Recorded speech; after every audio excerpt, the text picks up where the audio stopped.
All right, we are live on UGTV and YouTube.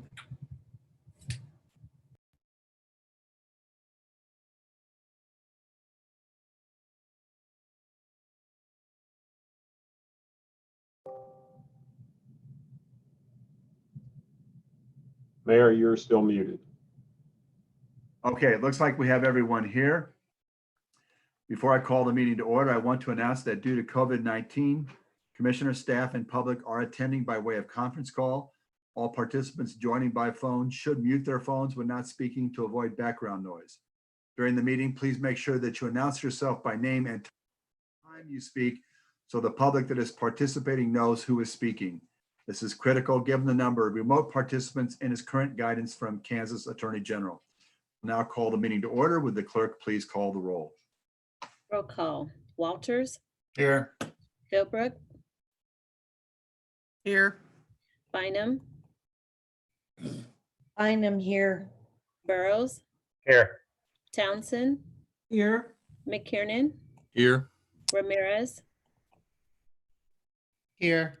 Johnson, Here. Kane, Here. Markley, Here. Alvey. Here. Thank you. This evening, the invocation will be given by our own Commissioner Johnson of Faith Deliverance Church of God in Christ. But as we do this, we want to take a moment to remember Reverend Michael May. And I've asked Mr. Bach to just give us a brief synopsis of his life. Tell us about him as his life at the UG. Thank you. Thank you, Mayor, Commission, Citizens of Wyandotte County. Chaplain Mike May passed away yesterday afternoon, tragically.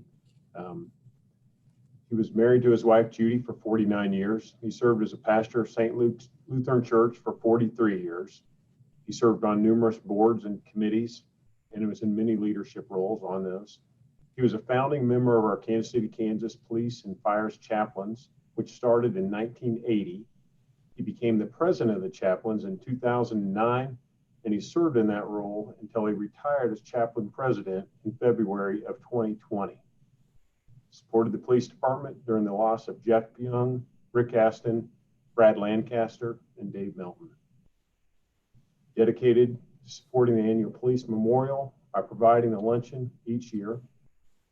Was given the honorary title of Chaplain Emeritus by the Chaplain Association in February of this year. And he had Mayor Alvey's proclamation on 2/28/2020, which declared May 1st of this year as Chaplain Mike May Day. In the words of Chaplain George Kemper, he was a perfect example of servant leadership. He never sought recognition. He loved being a chaplain. He had a heart for people and the community and was always willing to serve. It's what he did until the day he died. And I knew him as a loving father to his family and a friend. He was truly a great person in our community. Thank you, Mayor. Thank you, Mr. Bach. If we would just remember him, honor him with a moment of silence. And then Commissioner Johnson, if you would lead us in prayer.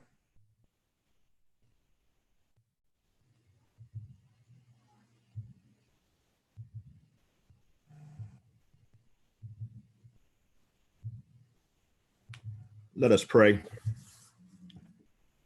Heavenly Father, we're gathered tonight electronically this evening to discuss matters of importance to our city and our county. We ask, oh God, that you would order our steps. We need you, Lord, to help us to make decisions that are not based upon our wisdom, but based upon your wisdom. We continue to pray, Lord, for medical personnel and first responders who have put their lives in jeopardy for the greater good of our community. We continue to pray, Lord, for the family of the bereaved family of Reverend May, who has done much for our community. We are also mindful of the families, Lord, that we've witnessed where innocent lives have been taken over the past few weeks. We ask you, God, to just lead us, Lord, as leaders of this county. And we put this meeting in your hands. we place our hearts and our minds in your hands, that you may direct us to do that which you have called us to do. In the name of Jesus Christ, our Lord. Amen. Amen. Thank you. Please join me, remain standing for the Pledge of Allegiance.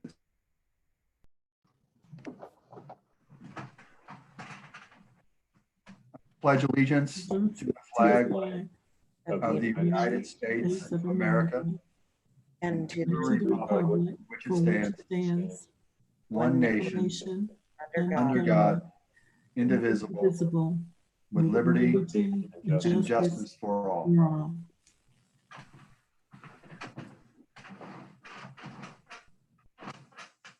Thank you, Commissioner Johnson.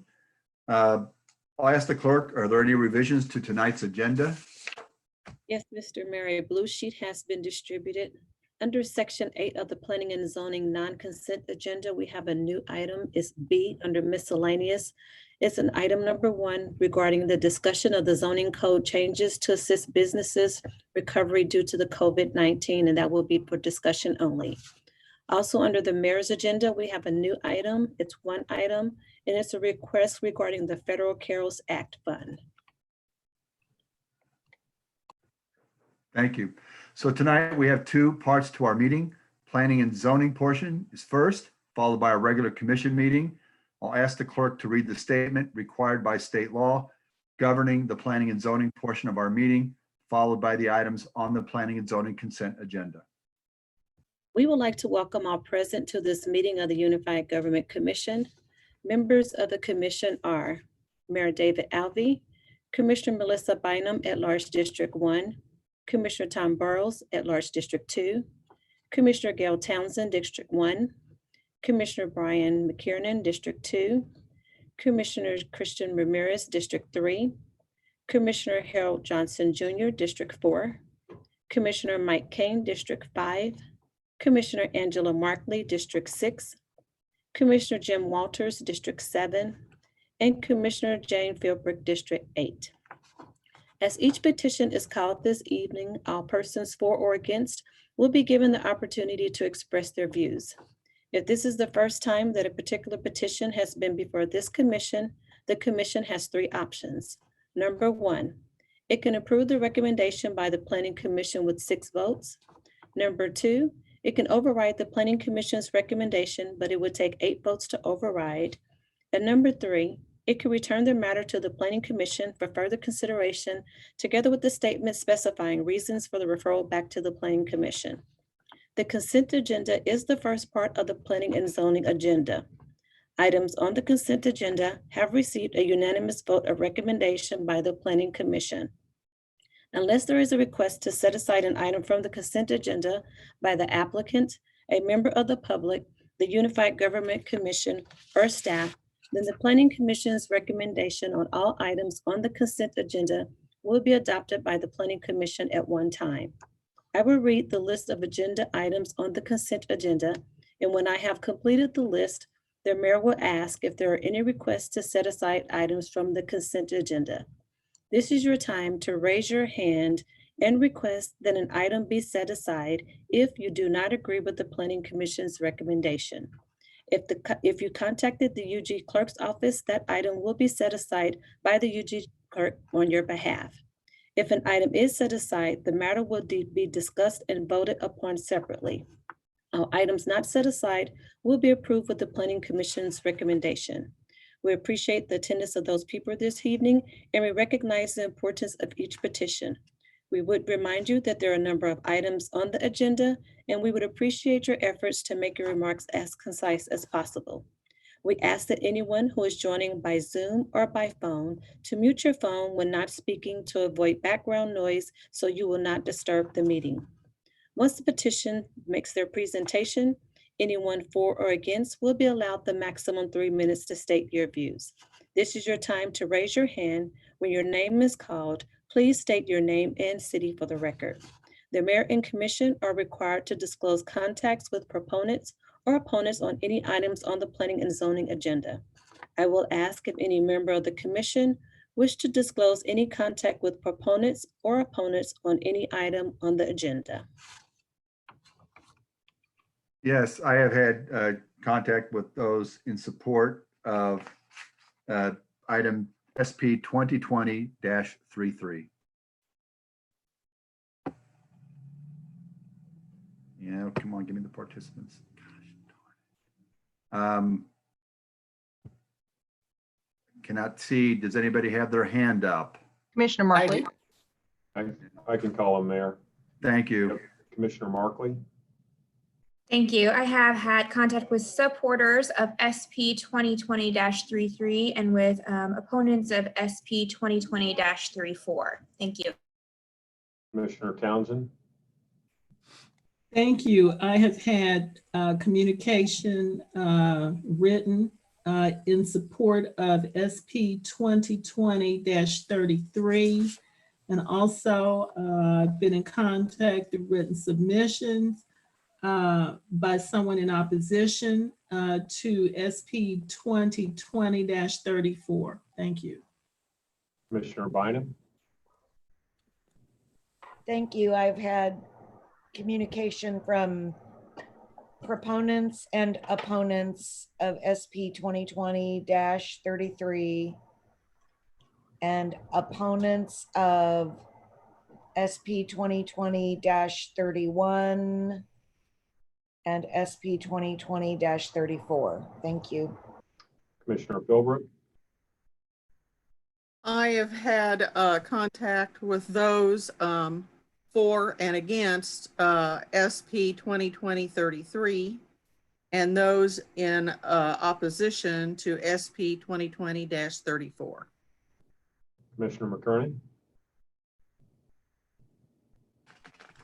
I've had contact with proponents of SP 2020-33 and opponents of 2020-34. Commissioner Kane, Thank you, Commissioner Mike Kane. I've received contact for approval of SP 2020-33. Thank you. Commissioner Burrows, Thank you. I've had contact, Commissioner Burrows, contact on 2020-33 proponents and SP 2020-34 opponents. Commissioner Johnson, Yes, I've received communication from proponents of SP 2020-33. Mayor, I do not see any other hands raised. Thank you. All right. I will now read the items on the consent agenda. Change of application, we have one item, number 3215, James E. McNeil. Change of zone from R1 Single Family District to AG Agricultural District to keep horses on the property at 4318 Sorter Drive, recommended for approval. Special use permit applications, item 1, SP 2020-17, Justin Nelson with JMJ Crown Inc., special use permit for a solid waste transfer station at 1033 Burger Avenue, recommended for approval for 2 years. Item 2, SP 2020-23, Benjamin Stevens with Coport of Kansas Inc., renewal of a special use permit for a parking facility at 6130 Kansas Avenue, recommended for approval for 5 years. Item 3, SP 2020-31, Thomas Pruden with Foster Adopt Connect, special use permit for an office, food pantry, and short-term apartments for previous foster youth and overnight shelter at 229 South 8th Street, recommended for approval for 2 years. Item 4, SP 2020-32, Ryan Waller, renewal of a home occupation special use permit for an Airbnb at 1600 North 21st Street is recommended for approval for 2 years.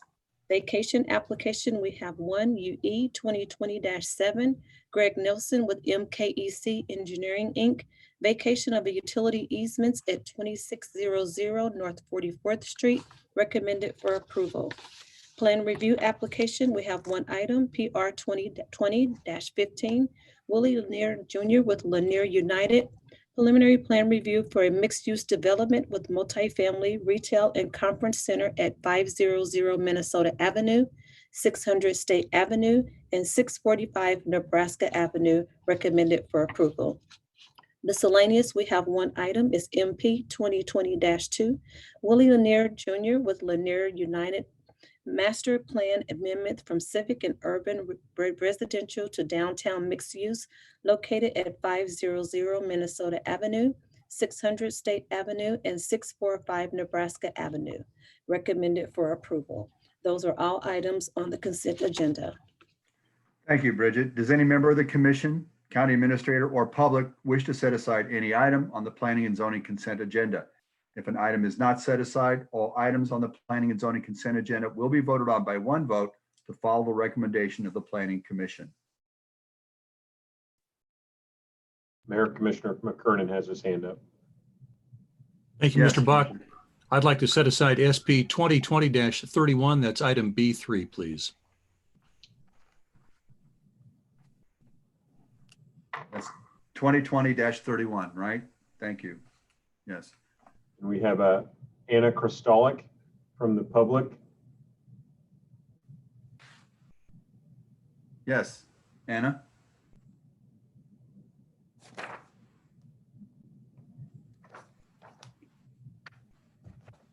Mrs. Kristalik, do you have an item you would like to set aside? The clerk's office did receive a request from Anna Kristalik, and she's requesting to set aside SP 2020-23. Okay. Thank you. Any others? I do not see any other hands raised, Mayor. Thank you. Okay. I'll entertain a motion for approval of the planning and zoning consent agenda. Commissioner McKiernan, move to approve all as submitted. Barclay, second. All right, we have a motion and a second by Commissioner Markley. I'm sorry. Roll call, please. Roll call: Walters, Aye. Philbrook, Aye. Bynum, Aye. Burrows, Aye. Townsend, Aye. McKiernan, Aye. Ramirez, Aye. Johnson, Aye. Kane, Aye. Markley. Aye. The vote is 10-0. That motion carries. Thank you. That takes us to SP 2020-23 for set aside. I'd ask staff to make some opening remarks. Thank you, Mr. Mayor. This is Gunnar Hand, the Director of Urban Planning. I'm going to share my screen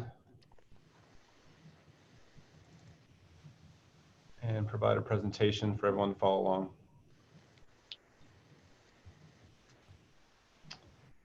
Once I get this out of the way. Okay. Can everybody see my screen? Yes. Okay.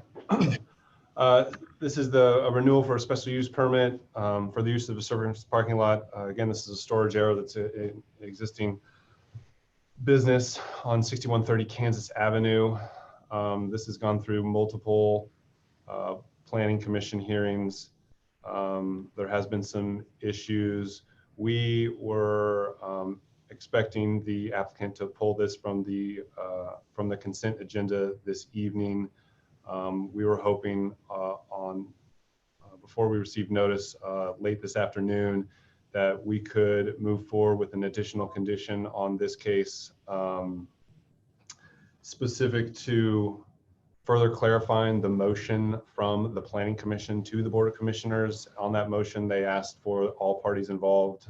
There's been an issue in regards to storm drainage from the adjacent property owner to the west, Bermuda's nightclub. The resolution was, which would be right here.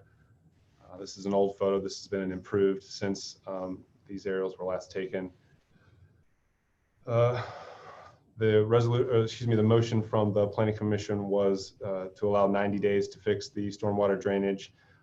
It was a bit ambiguous on who would be the final arbiter of said resolution. So we were hoping the Board of Commissioners could add a condition or clarify that the Director of Planning would be that final arbiter. Since that time, we received notice from the applicant that they have been in discussions with Bermuda's for a resolution, which is something the Planning Commission had asked them to do at previous meetings regarding the specific drainage issue along the, again, the west property line, which would be the line along the fence. Bermuda's just across the fence here, directly here, for instance. And they're asking for a continuance until your June 25th meeting.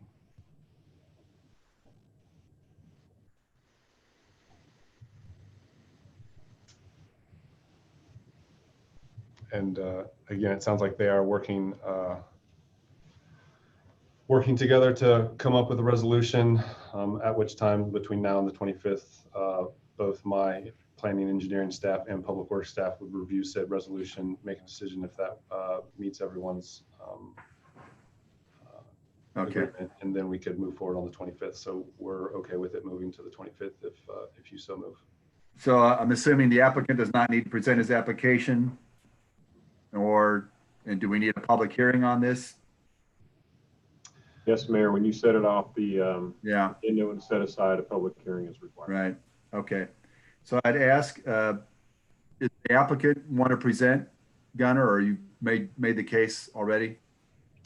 If they feel like I didn't do a good enough job, I think they can speak. But again, I sort of went the extra mile there because it didn't sound like she was on the their legal counsel for Copart was on the call, but she may have had technical difficulties. I'm not sure. Okay. The applicant is on the line. That is Ms. Kristalik. I believe she represents the applicant. Okay. I think her microphone is open if I see it correctly. Yes. Ms. Kristalik, would you like to present the application here? Please state your name and address for the record.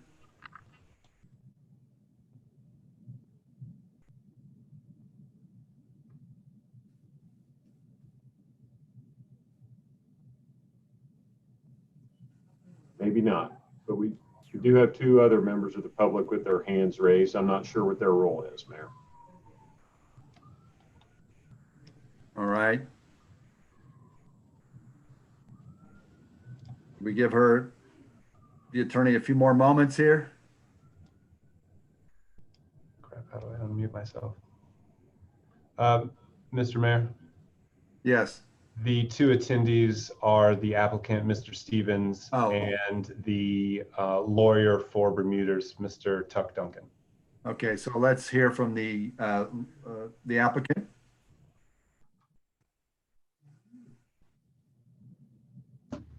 Hello? Yes.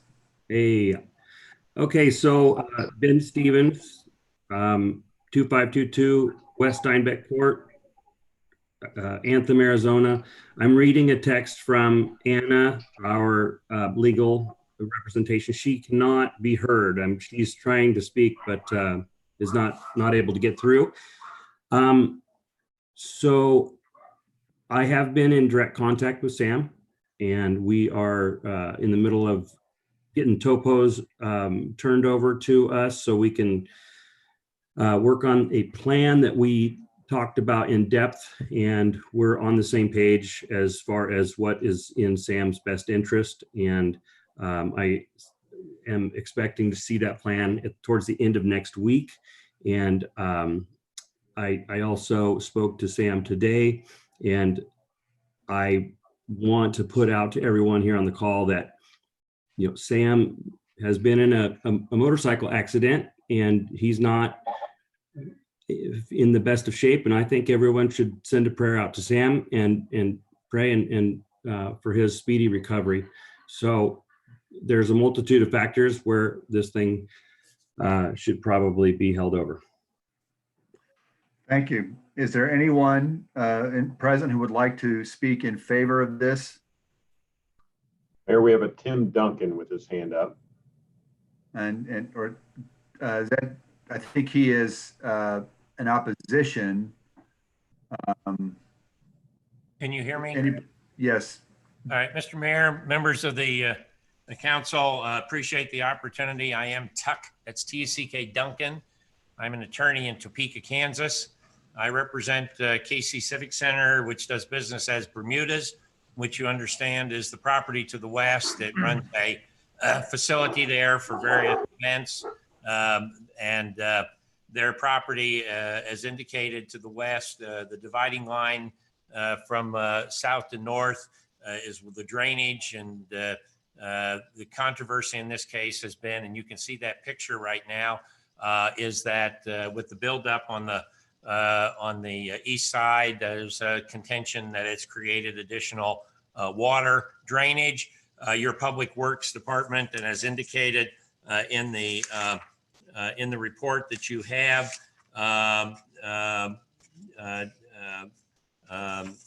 that there was some causation as a result of this.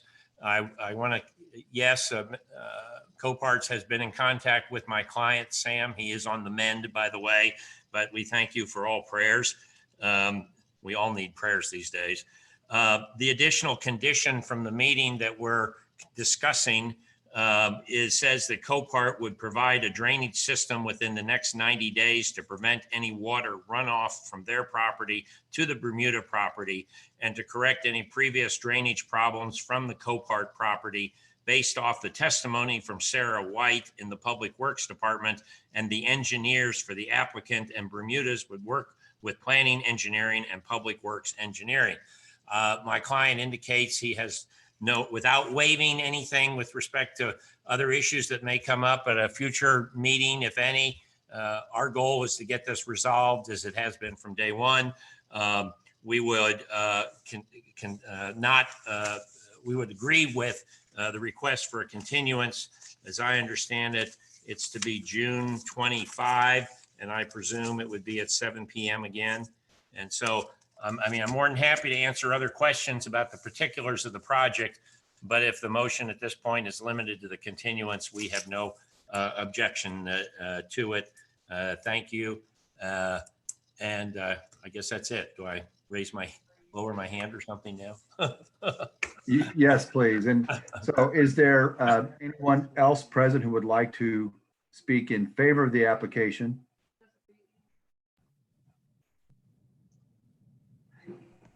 Ben Stevens has put his hand back up. Okay, well, we've heard from him. Is there anyone who'd like to speak in opposition?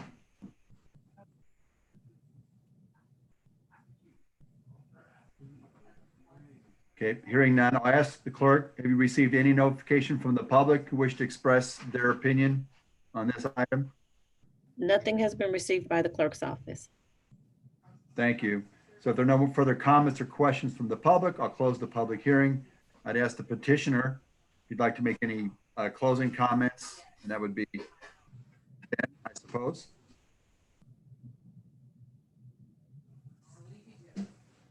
I'm sorry, you cut out. Who would that be again? Yeah, who I had their don't hand see up? any hands raised, or if the petitioner wanted to come back forward. Yes, does the applicant want to come back forward? All right, Yes, he has his hand up, Mayor. all right, Ben go for it. Stevens. I just wanted to say Anna texted me and said that Gunnar did present this correctly. So we're on the same page. Thank you. Thank you. All right, any members of the commission have any questions or comments? You have a Commissioner Bynum. Yes, Thank Commissioner you. Bynum? I wanted to make a motion to allow this to be continued to the June full commission planning and zoning meeting. Commissioner Philbrook, second. Thank you. We have a motion and a second. Roll call, please. Roll call: Walters, Aye. Philbrook, Aye. Bynum, Aye. Burrows, Aye. Townsend, Aye. McKiernan, Aye. Ramirez, Aye. Johnson, Aye. Kane, Aye. Barkley. Aye. The vote is 10-0. That motion carries. Thank you. That takes us to set aside item SP-2020-31, Thomas Pruden with Foster Adopt Connect. Staff?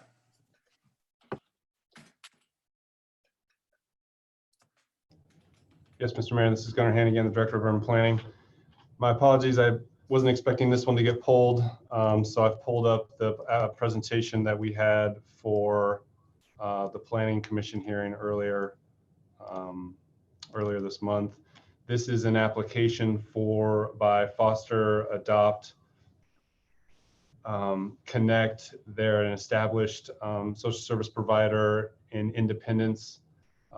They're looking to establish services in Kansas, starting in the Wyandotte County. They have been deeded the old All Saints Catholic School by the Archdiocese. At the time of the Planning Commission, we had received no letters of opposition. Essentially, they're going to convert the school into a food pantry, clothing closet, short-term apartments, and overnight shelter for foster youth. It's located again across from the old St. Margaret's Hospital. You can see it here right at Vermont and 8th.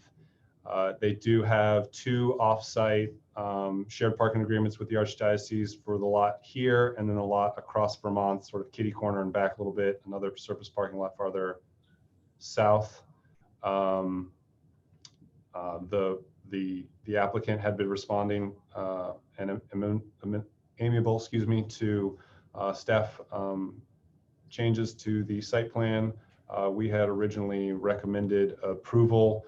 The one thing to note here, which we discussed at the Planning Commission hearing, and you can see it sort of here, this is directly north of the property. This single-family home had been using the abandoned property as an extension of their side yard, and so one of the conditions we added were to sort of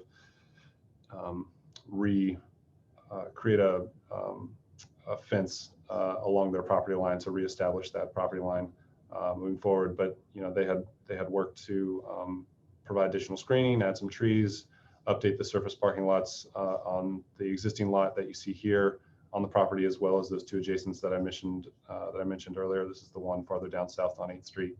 And again, this is looking south. The property line actually ends right here at this is an accessory structure at that single family home directly to the north. Property line for the old school, and this shelter is right here. So there'd be essentially these cars have been parking again in that backyard. So we asked for some screening to separate this use from that single family home. We had multiple conditions of approval, but we did recommend approval.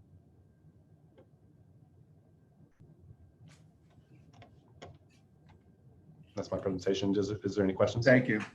Yeah, any questions for Mr. Hand?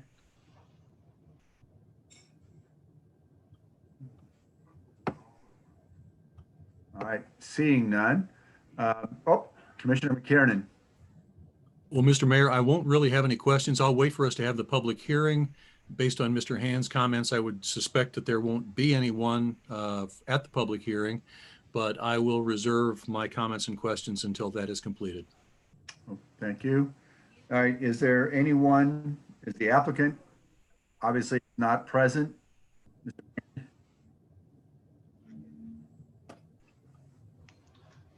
I think he is, Mr. Mayor. Okay. Does he need? Thomas Pruden, so I'm assuming Thomas Pruden. Mr. Pruden, would you like to say anything here? I'm here and available for any questions. And if anybody has any, I didn't have a presentation for tonight, but I am ready, willing, and able to answer any questions that anybody might have. Okay. Is there anyone who would like to speak in favor of this project? Could I clarify one thing? I'm sorry. Yes. In addition to the things that were mentioned earlier, as far as our intent there, the main function of this location is going to be our Kansas headquarters. All of our staff, I mean, we have a significant headquarters in Independence now for our Missouri operation. This will also house all of our staff and office space for our Kansas program. So the main occupancy there will definitely be staff that are conducting our programs, and then the other incidental programs also mentioned by Mr. Gunner. Thank you. All right, is there anybody who would like to speak in favor of this? Bridget, anybody? No letters of support were submitted. Thank you. Anybody in opposition?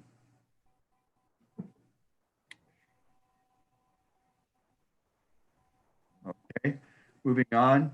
Were there any letters received, Bridget? No letters for opposition as well. Okay, thank you. As there are no further comments or questions from the public, we'll close the public hearing.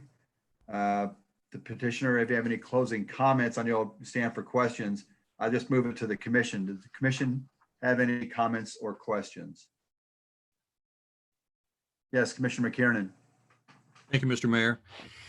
First of all, I want to remind a planning commission or planning staff that the commissioner who represents this neighborhood is myself and not Commissioner Walters, as listed on the staff report that we got in our agenda packet tonight. Mr. Walters is the commissioner who represents the address of who still appears to be the owner of this building, and that would be the Archdiocese of Kansas City in Kansas at 126th and Parallel. But I am the in-district commissioner for this site on South 8th Street. So if we could just correct that for any future communications, that would be fantastic. Let me just say that I am thrilled that after being, I believe that the school last occupied this building in 2006. So it has been many years since there have been school children in this building, because All Saints is now part of the Consolidated Resurrection School, also in my district.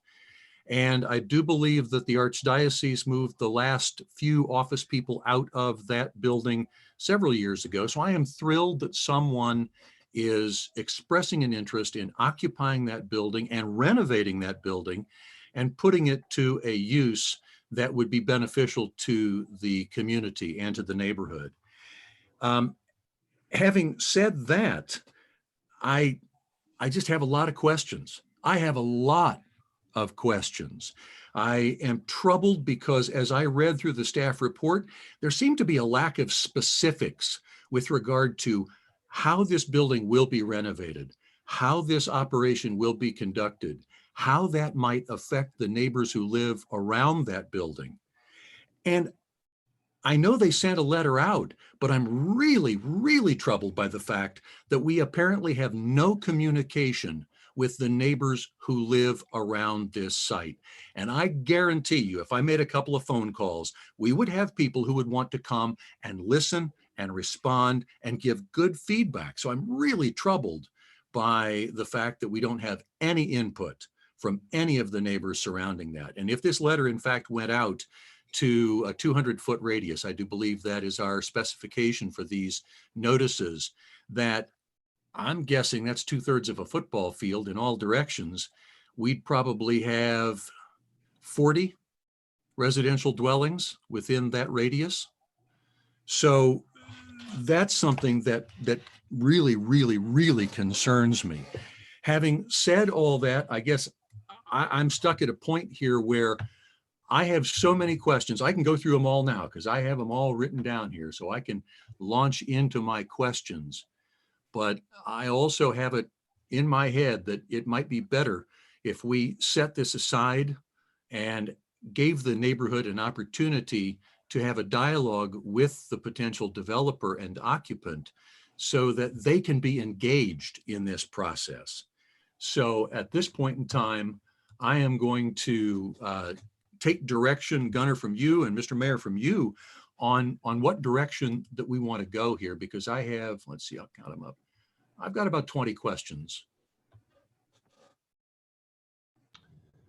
This is Gunnar Hand with the Director of Urban Planning. Commissioner McKiernan, happy to take all your questions now, but as you said, we did our required noticing. The staff report does reflect a response to the factors to be considered. A lot of the details of the development in terms moving forward would happen at the building permit stage within the Development Review Committee. So a lot of that fine detail, I think, happens after approval when we get into the actual specificities of that tenant improvement. But what we saw, but again, without understanding your questions, I think we could probably clear up what those are if you wanted to proceed. Absolutely. Well, one of the things that was really just revealed to me, and it is buried in the letter that went out to the neighborhood surrounding, but that the fact that the primary use of this building will be as a staff headquarters for this organization. Is that correct? Yes. And I do think that, I'm not sure who's handling, if Rocky, that's you, but I do think that Mr. Pruden, and I hope I'm pronouncing that name right, he's back on the attendees list here and he does have his hand raised. And I believe he could probably answer some of my questions. He does. Tom has his hand up. Yes, Mr. Pruden, feel free. Mr. Commissioner, proceed. Hello, I'm here. This is Thomas Pruden. Fantastic. Well, a couple of questions for you. Do you have an agreement with the Archdiocese for this property? Because if I go out to our lands web, our ability to check on property ownership, although it lists your organization's name, it still lists the Archdiocese address as the owner of the property. So have they deeded it to you? Have you purchased it from them, or do you just have a use agreement? No, it was deeded to us, and we do have a copy of the deed, and it was deeded to us for the amount of $1. It was essentially a donation, and we do have recorded deed. If there is a Well, Gunnar, if you're operating the computer, if you punch up LandsWeb, then when you go to the owner on LandsWeb, on the property description there, it still shows, scroll down, 12615 parallel, that's the Archdiocese office. Yes, I see that. And I was not aware of that, but that is, that's going to be a typo on the deed, but they have granted us deed, which has been recorded. So okay, we'll address that. We will have our attorney that handled that with them address that. So on what date, and one thing that troubled me was that the letter that you sent out to the neighbors surrounding this was not dated. On what date was this letter sent?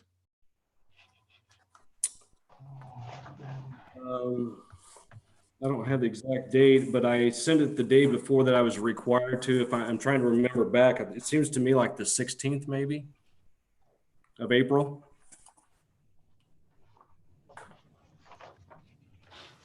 And I think the total number of letters was 64. I was guessing a little light on the number of addresses in the 200-foot circle. Well, it would have included the units in St. Margaret's too, Commissioner McKiernan. Well, then it'd be over 200. There's 100 units in St. Margaret's, or 98 units in there. Yeah, so if it included all those units, then we didn't get very good coverage in the neighborhood around. Okay, a letter went out to each address that was requested from the city. And like I said, it was in the 60s. Okay. Have you had contact with either the management staff or the owner of the City View property, which is right across the street, the old St. Margaret's Hospital property? We have not. Have you been in contact with the neighborhood group in the area? And I'm going to guess the answer is no. That's correct. A suggestion I would have for our planning staff would be, in a case like this, where there is a special use permit that's required, and if the letter that goes out requesting or advertising a public meeting is not successful in getting anyone to respond, we might consider going to Livable Neighborhoods and asking if they can get in touch with, especially in our disordered communication time, see if they could get in touch with the neighborhood group president, who lives about a half a block away from this property. So he should have received this letter. I did get one response from a Mr. Guile. I don't know if that's he didn't indicate that he was the president of the home or the neighborhood association. He is not the president, but he does live very nearby. Okay, and we've had quite a bit of communication back and forth via email and phone calls. And he did express concern initially. And as we talk, and I was able to educate him on what our intent was, he became supportive of our efforts there. So, but that was I did have his very next door neighbor to Mr. Guile called initially after the letters went out. It wasn't really a conversation. It was more of a rant, complaining about, the neighborhood, crack houses, in his words, crackheads, trash, illegal parking, things like that. He didn't really give me any opportunity to respond. Commissioner Okay. McKinnon, this is Gunnar Hand, Director of Urban Planning again. As part of our standard notice, it does go to communities, community groups. It did go to CABA and the St. Joseph's Neighborhood Watchdogs. Okay, thank you. The correspondence with Mr. Guile would have been interesting if it were included in any of the materials that I got. So I appreciate the fact that you said that he is now in favor of you moving forward with your special use permit. Is that correct? Yes, that's what our last communication was on, I believe, Tuesday of this week, actually. We've had significant communication back and forth. And in fact, we have made tentative arrangements. He's going to visit our facility in Independence. He wants to actually tour the building there in KCK. He says he's lived next door to it for quite some time and has actually never set foot in it. And I told him I would take him through it. He's been very supportive now. So. That's very good to know. Thank you. Have you Sure. been in contact with the pastor of All Saints Catholic Church? Yes, I have. He's the one that turned all the keys over to me, and I've had a couple different interactions with him. Okay. What is the capacity of the parking associated with this property?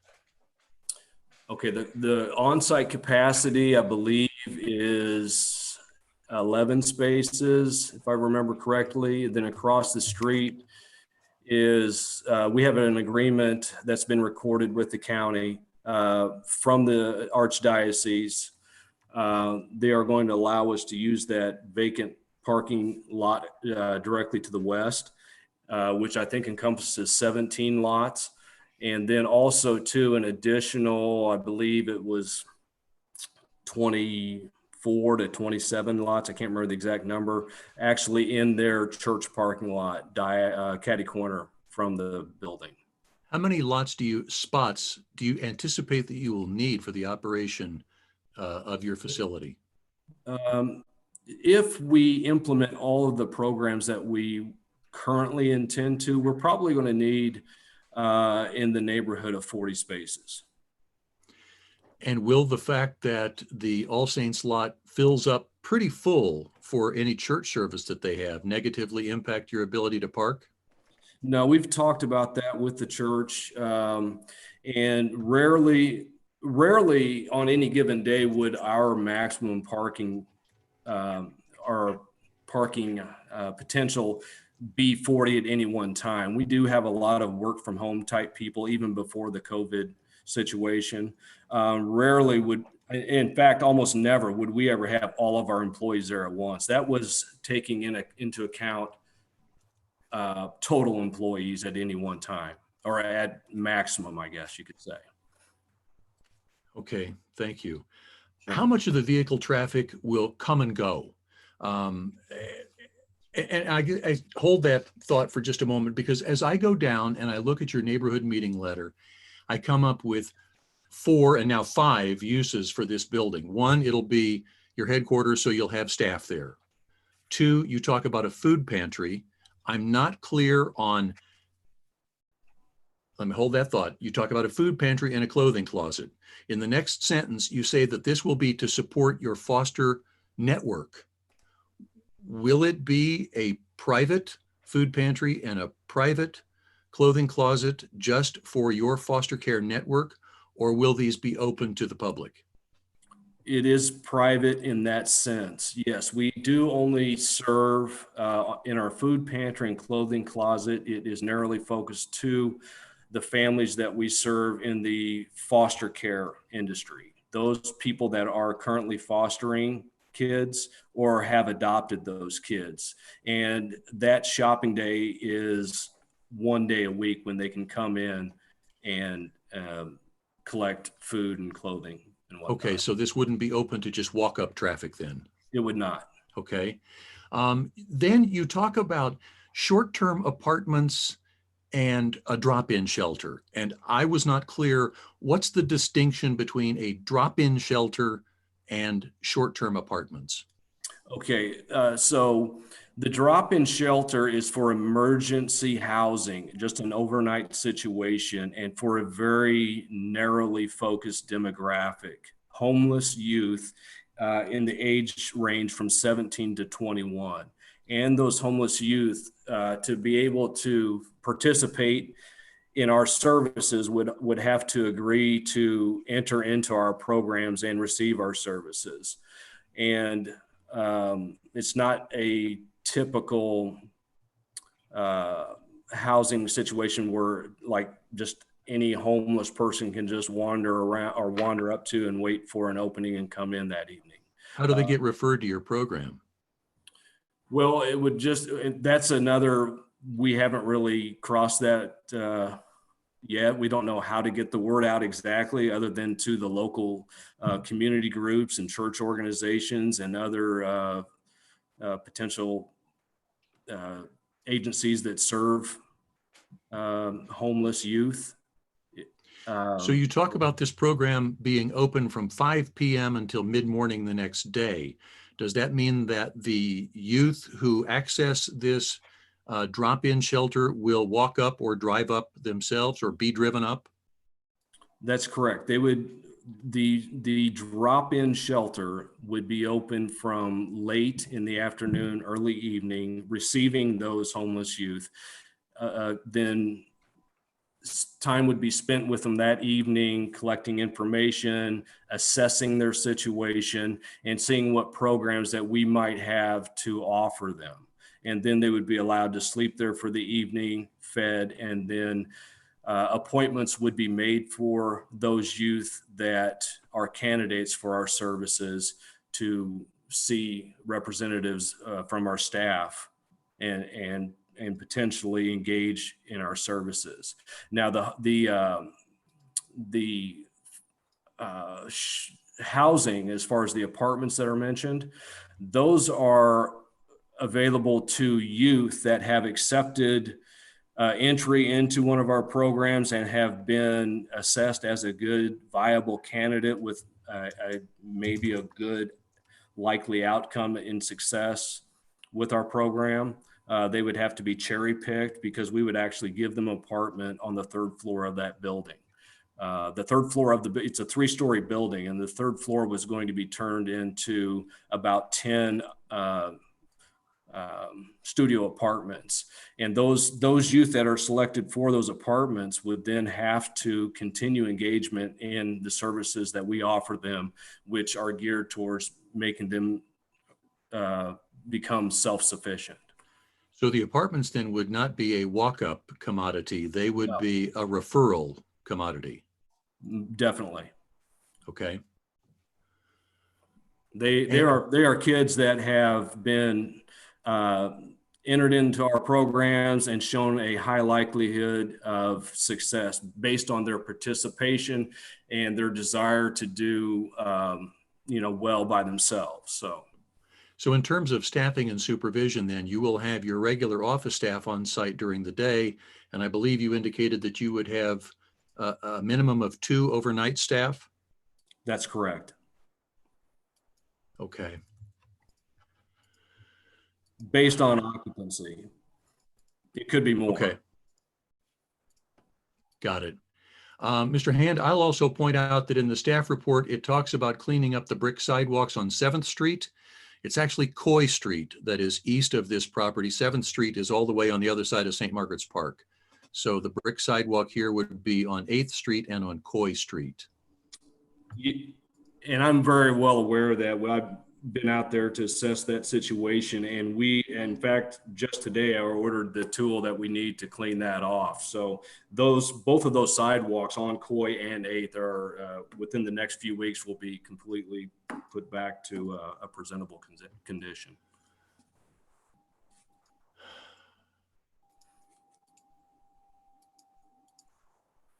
And Commissioner McLaren, this is Gunnar Hand, Director of Urban Planning. Again, the condition for parking relates, we had to do kind of a hybrid of our existing code. So we cherry picked from office requirements and for the housing requirements. So basically did one for each of the 9 units and then one for each staff present. So we thought that was about around 40. But if, again, the condition specifically notes if you guys want to extend that we can do that as well.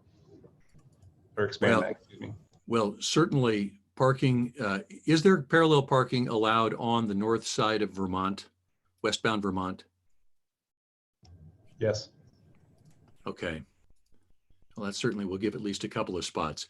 Parking is a challenge, and we certainly made the outfit that renovated the City View Apartments install additional parking for their facility, which they had to do on the east side of Coy. And so their street spots are typically taken, and I would assume that this operation will not affect City View street spots. Is that correct? If you're asking, this is Thomas Pruden again. We don't anticipate encroaching upon any of their parking whatsoever. And every time that I've been over there during the week, the work week, there have been no cars parked on the north side of Vermont. And also, we are very mindful of the situation with the parking, and we have full intentions of being a positive entity there in the neighborhood. And we are very engaging now with all of our facilities and the neighborhoods that they occupy.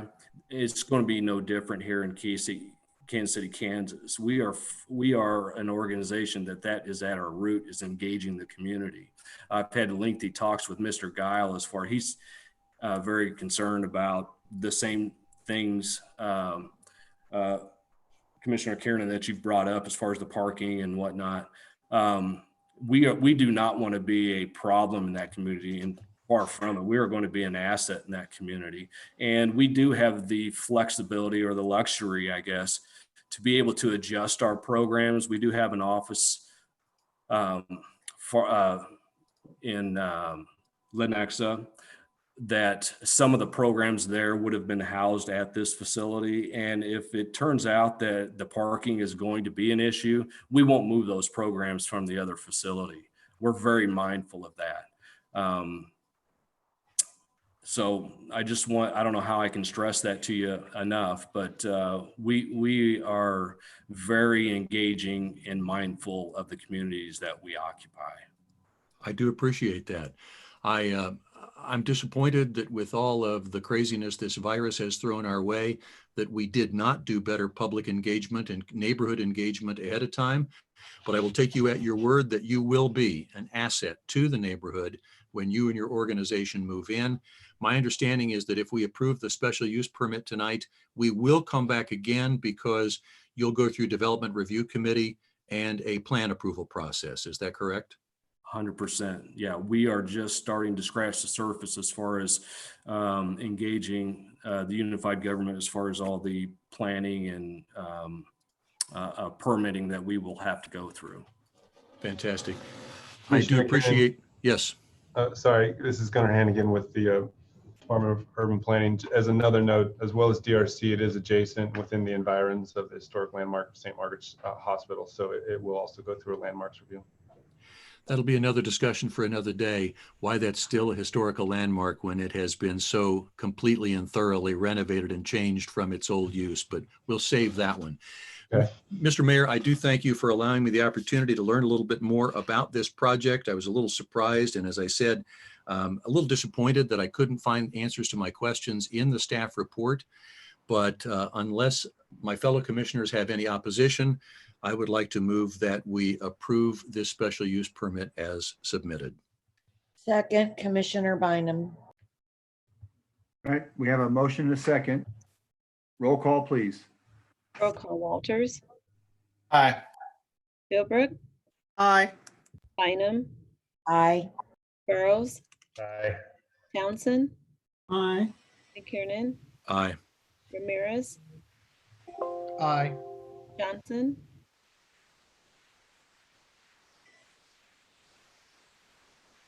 Commissioner Johnson, Looks to me he's having trouble.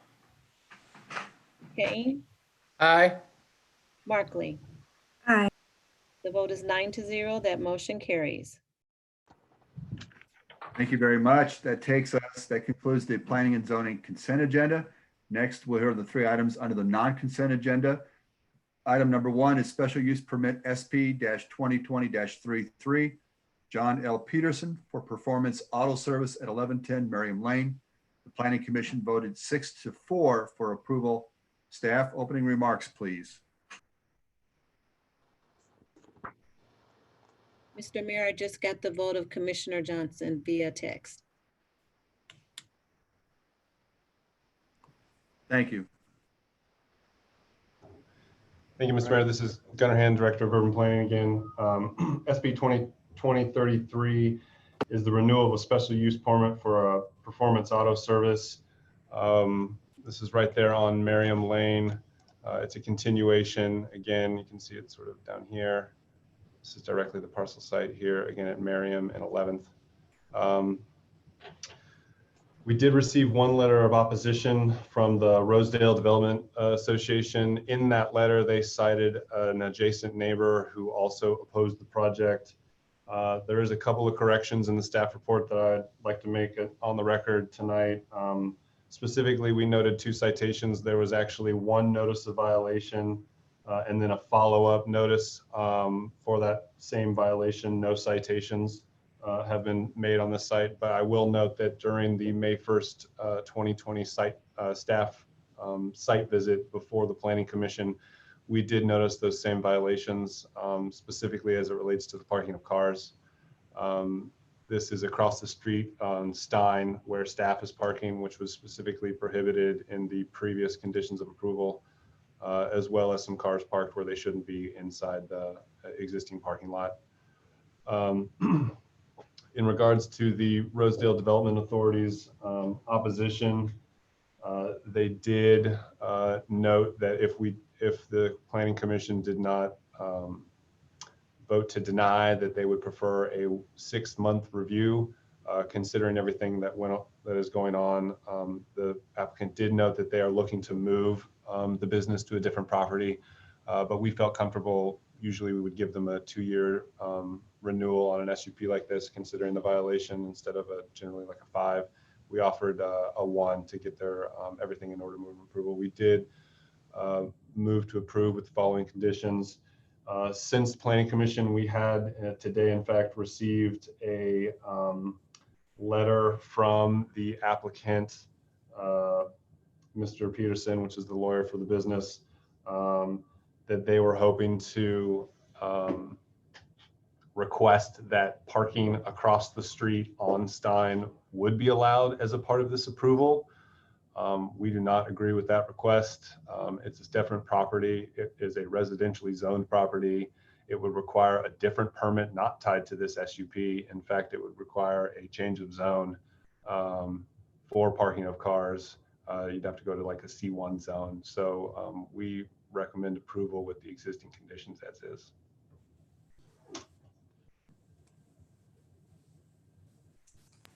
Any Is questions? the applicant ask the applicant to present his application. Please state your name and address for the record. I think that would be Mr. Peterson.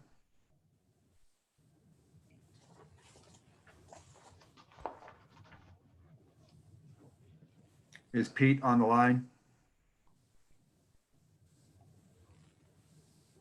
I do not see him. What is his name again? So John L. Peterson, I'm assuming he's presenting for the applicant, or is the applicant? It's John Peterson.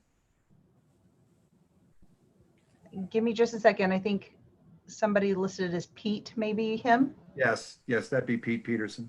Okay.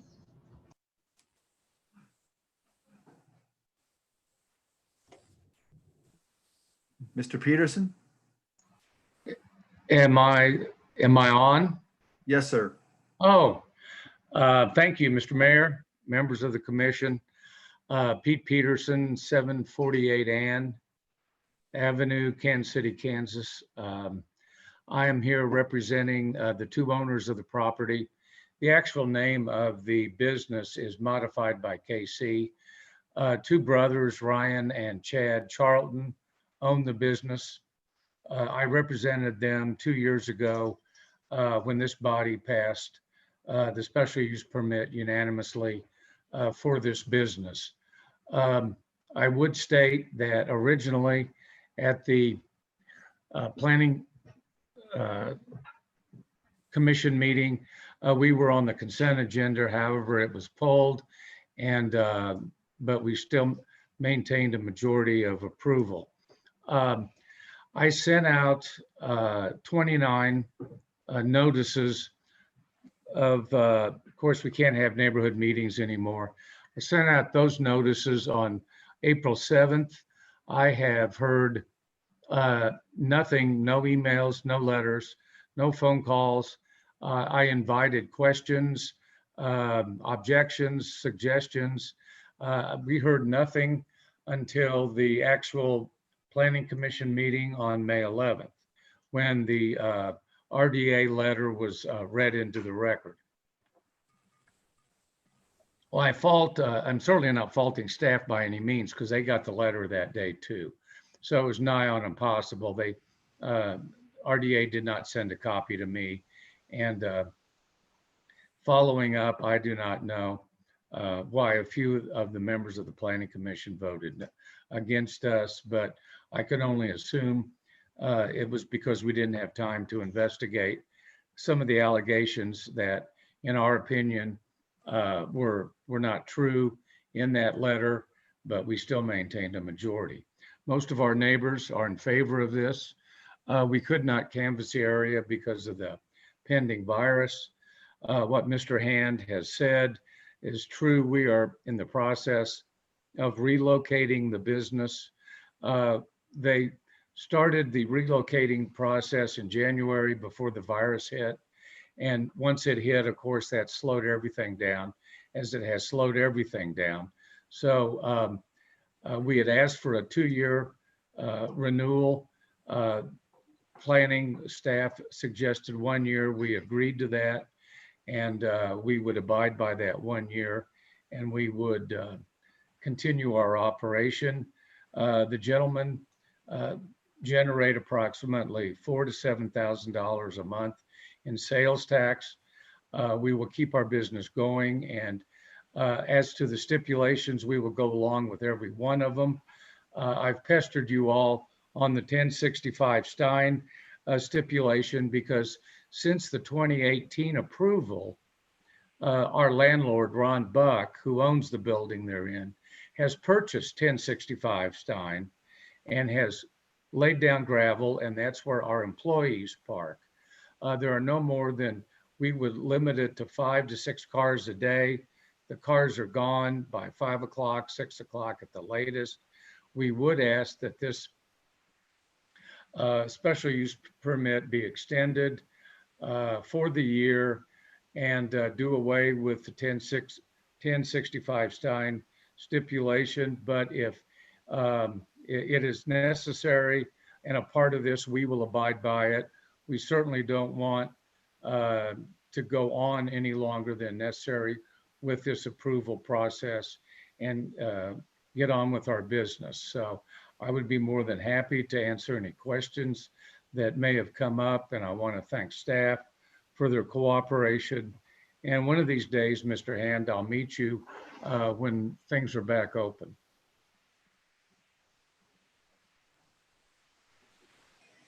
Very good. Is there any questions for Mr. Peterson? All right, I will open the public hearing, ask if there is anyone present who would like to speak in favor of SP 2020-33. If so, please state your name and address for the record. You'll be given up to 3 minutes to state your comments. Bridget, do we have any names? No request for support. All right, is there anyone who would like to speak against?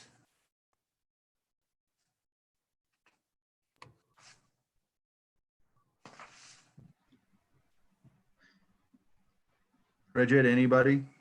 No letters of opposition. Okay, all right. If there are no further comments or questions from the public, I'll close the public hearing. And Mr. Peterson, do you have any closing comments? No, I want to thank you, and on behalf of my family and everyone, I'm sure I want to thank you and the entire city staff for the work you're doing on the virus situation. Thank you. All right, I entertain a motion, or do any members of the commission have any questions or comments? Look like Commissioner Ramirez has his hand up. Yes, thank you. Commissioner Ramirez? Thank you, Mr. Mayor. First, I would say I would agree with Planning Director Hand's recommendation for us to take. My question to Mr. Peterson, if he is still available, if the commission were to vote for this application, but not with the stipulation of the Stein Drive, would you be willing to come back and go through that process? Because if, correct me if I'm wrong, Mr. Hand, I believe that's a different process since that is a change of zoning, correct? That is correct. It's currently a vacant property. Without looking into it deeper, I couldn't say, but you know, that's a residential street. I think we might be hard pressed to recommend approval of a residential zone to a commercial zone on Stein. Okay. So I get that. I guess my question to you, Mr. Peterson, is would you, if we were to not include that stipulation, would you be willing, or whoever owns the property, to go through that process of obtaining that change of zone? But thank you, Mr. Ramirez. I think I can speak for my clients, even though I'm one of the most reasonably priced lawyers in Wyandotte County. I don't think it's fair to keep prolonging this process. It wouldn't be fair to them. Mainly this virus thing has really cost them time and money, as it has everyone. I realize that. But we would just go ahead and stipulate, and we'll make other arrangements and we will agree to the 1065 Stein, rather than having to come back and repeat some things on behalf of the owner. Okay.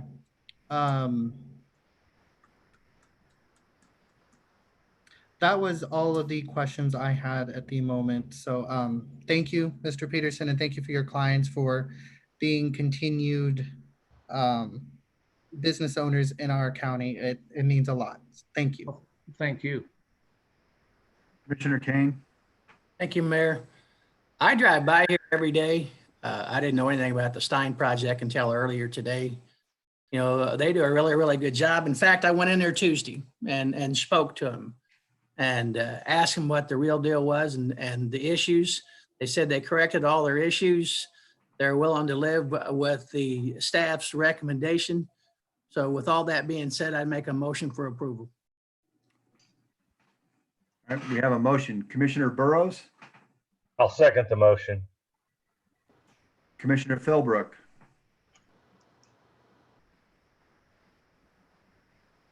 Well, before we pass this one way or the other, I do have a couple of comments and a question, because a little homework on this, and as I understand, the number of parking spots that they are supposed to restrict them to, this was part of an issue the last time around when they got their SUP, and it's still an issue. And I'm not talking about the additional parking for the staff down the other street.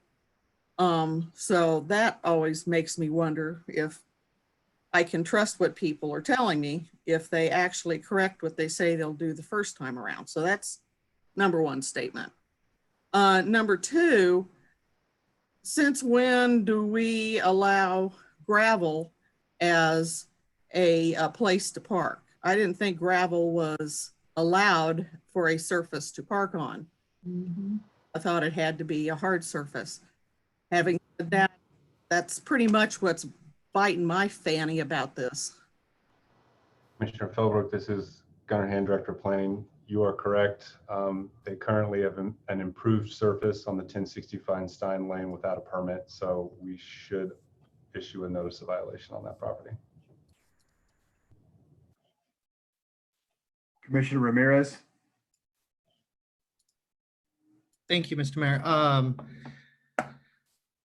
Thank you, Commissioner Philbrook, for bringing that point. I was not aware of that.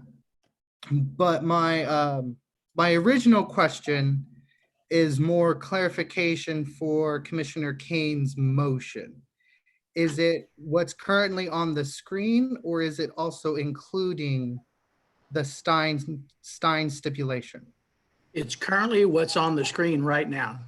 Okay, so that it's without the Stein stipulation? Correct. Correct. Okay. All right, thank you. I just needed clarification for that.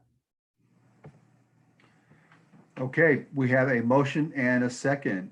Roll call, please. Roll call, Walters, Aye. Philbrook, Aye. Bynum, Aye. Burrows, Aye. Townsend, Aye. McKiernan, Aye. Ramirez, Aye. Johnson, Aye. Kane, Aye. Markley. Aye. The vote is 10-0. That motion carries. Thank you. Item number 2, special use permit SP-2020-34, Robert Markham with Elevated Ministries at 3037 South 53rd Street. The Planning Commission voted 7-1 for denial.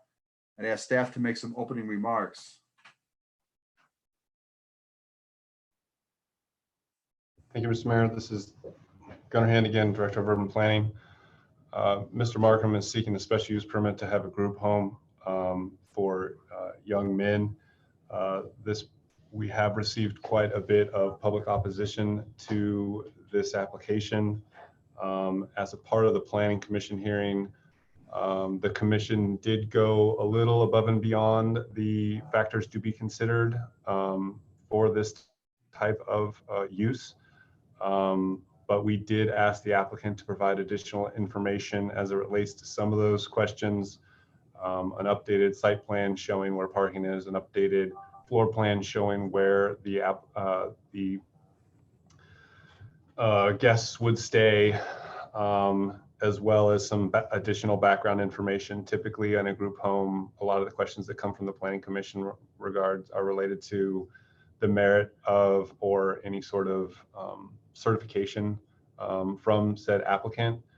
And so he provided some additional background since that, which is included in the staff report. Wouldn't necessarily call it a operations plan or a business plan, but does address a lot of the questions specifically as it relates to his background, the research they've done, the organization that they are connected to in support of this. As the Planning Commission did move to deny, we had also since added a condition limiting the number of guests to 6. Currently, Mr. Markham, his wife, and his son plan to live at the property, plus 6 guests would limit it to 9 total moving forward. I would also note there's a typo in one of the conditions. We inserted that text in the wrong location, and it should technically read, get to it real quick.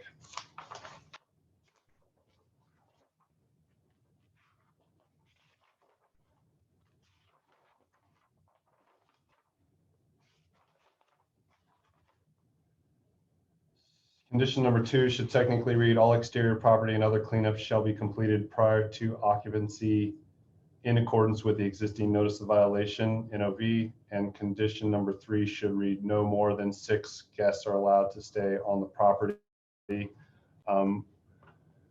Mr. Markham is getting a sort of a rent to own agreement with the current property owner. The property does have an existing notice of violation for a cleanup. And so we have specifically noted that notice of violation as a condition of approval to get that all cleaned up, which Mr. Markham, even at the Planning Commission hearing, had noted that he would do so. So I'll just quickly run through some of the locations. Again, this is in the Turner community. It is directly north of Turner Park. He did provide, again, additional site plan noting where the guest would stay, where him and his wife and his son were going to stay, cars in the lot, as well as some additional staff photos of the building and our various conditions.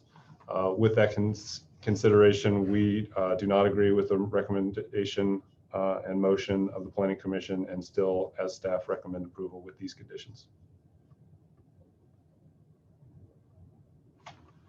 Thank you. I'd ask the applicant to present his application. Please state your name and address for the record.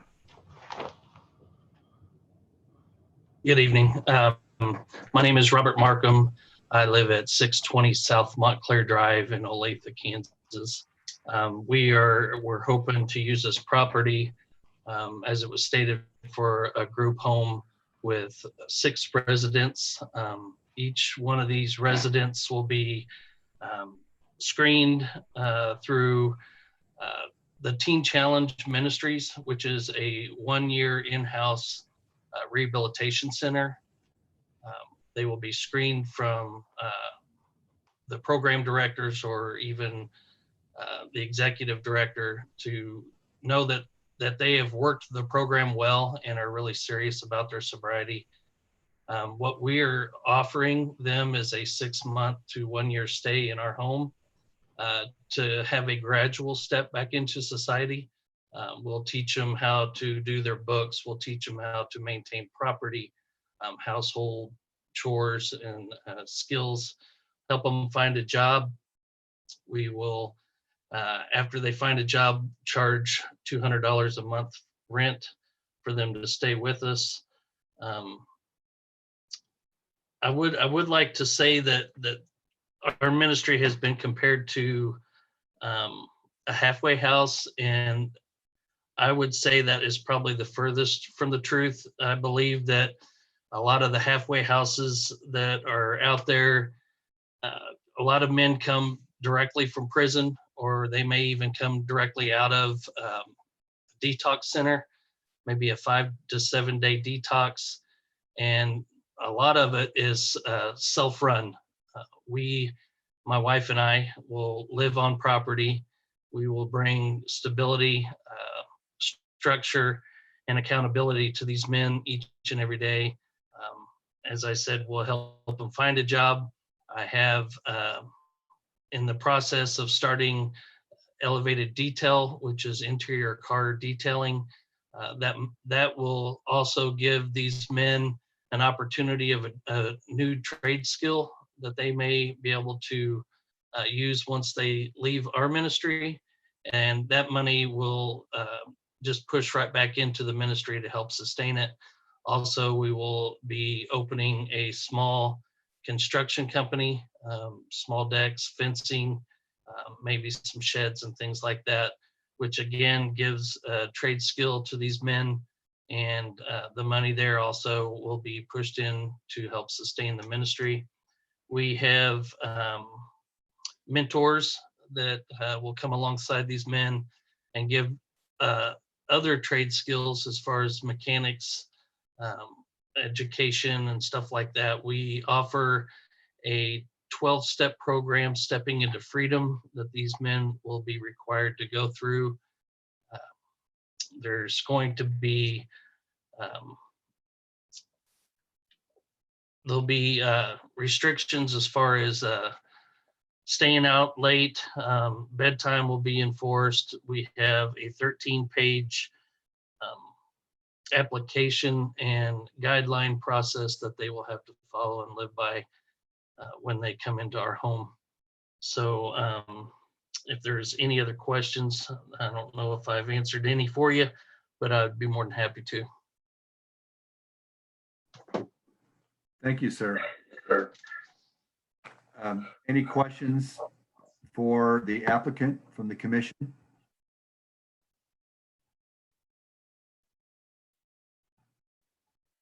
Okay. Yes, Commissioner Ramirez. Thank you, Mr. Mayor. Yes, I have a few questions for Mr. Markham. In the updated letter that you gave to Director Hand, and you mentioned it too in your opening statement in your presentation, can you, if to the best of your knowledge, explain to me what entails the one-year program that these residents will be going through? The one-year program previous to our ministry? Yes, that you'll be receiving recommendations from. Okay, yes, I can do that, sir. This one-year program is a 12-month Bible-based discipleship program, of course, for men that have life-controlling issues. They live in the house. They go through certain contracts, which is all Bible-based. They say that 1 year in Teen Challenge equals 7 years of church and Bible study. It's teaching to, it teaches you to deal with the situations that come up in life in a godly way. It teaches you how to handle things the way the Lord would have you react to certain situations. It teaches these men to find a personal relationship with Jesus Christ. That is what I believe is a life-changing experience, because in the year of 2013, I was in this ministry myself. I did my year-long program. I did a 6-month internship after that in the Lawrence, Kansas Teen Challenge facility.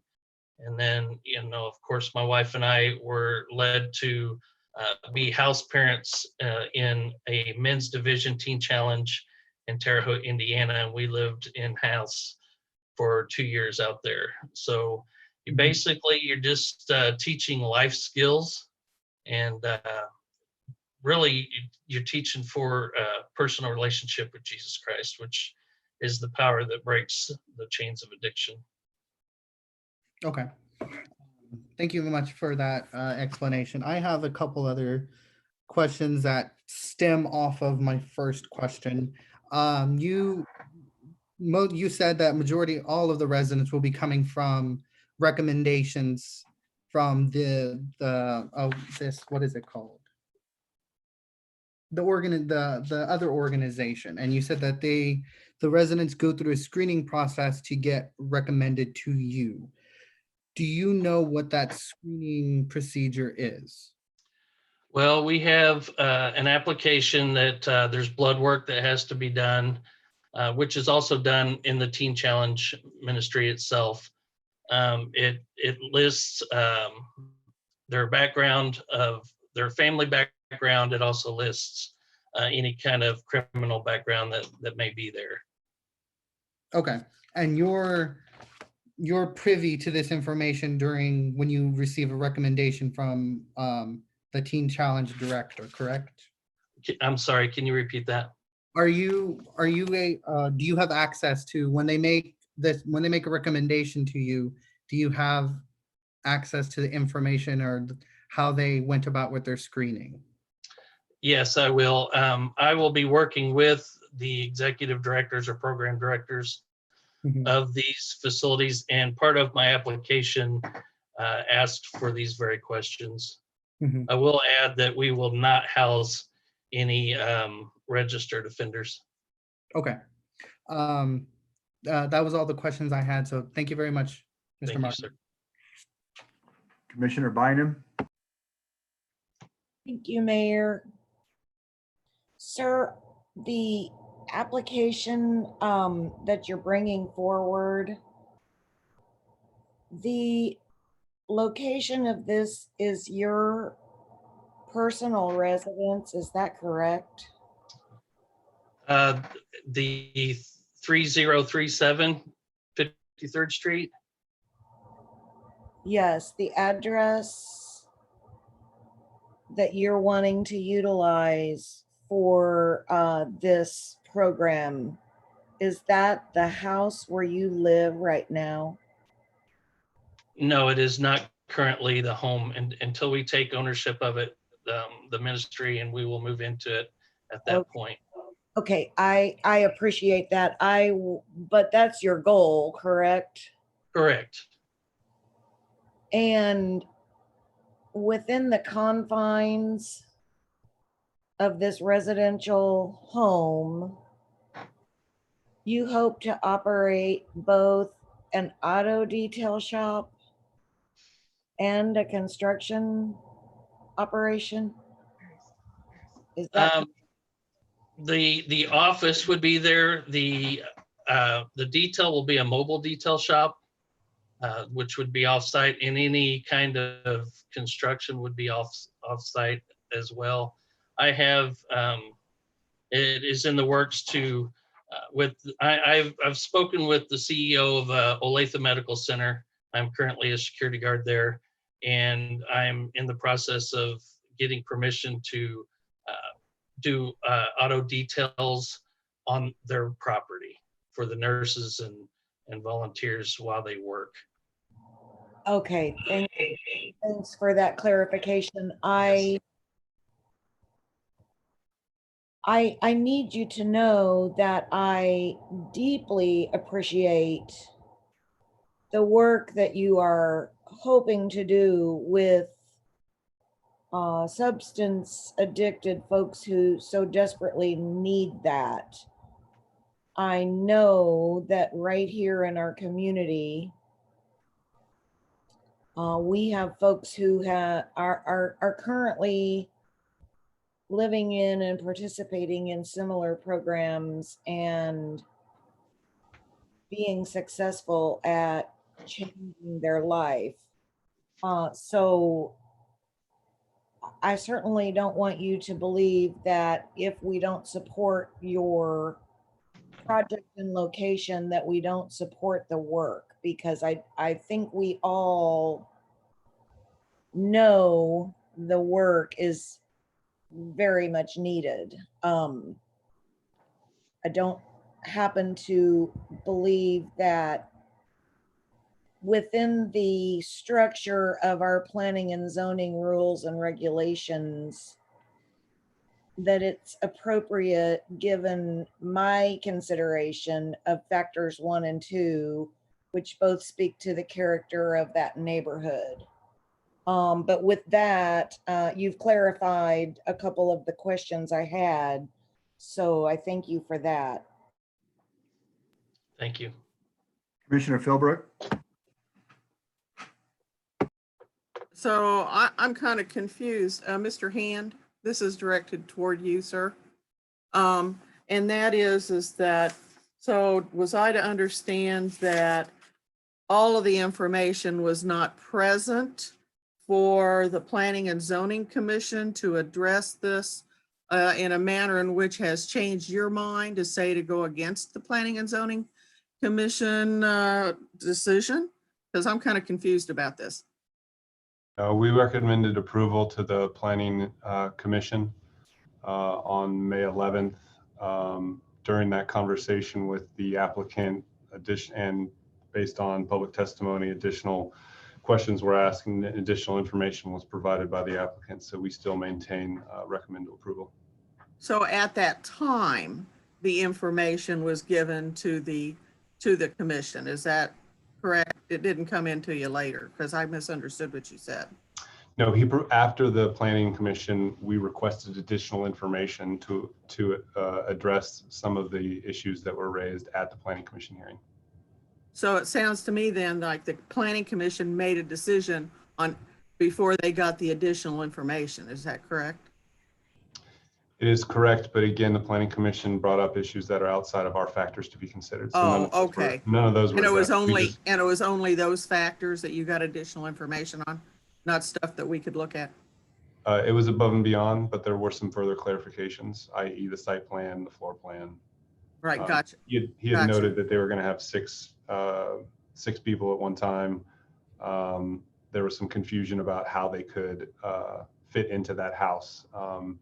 The existing site plan didn't, or floor plan didn't know where and in which room. And so he clarified that. Same with parking.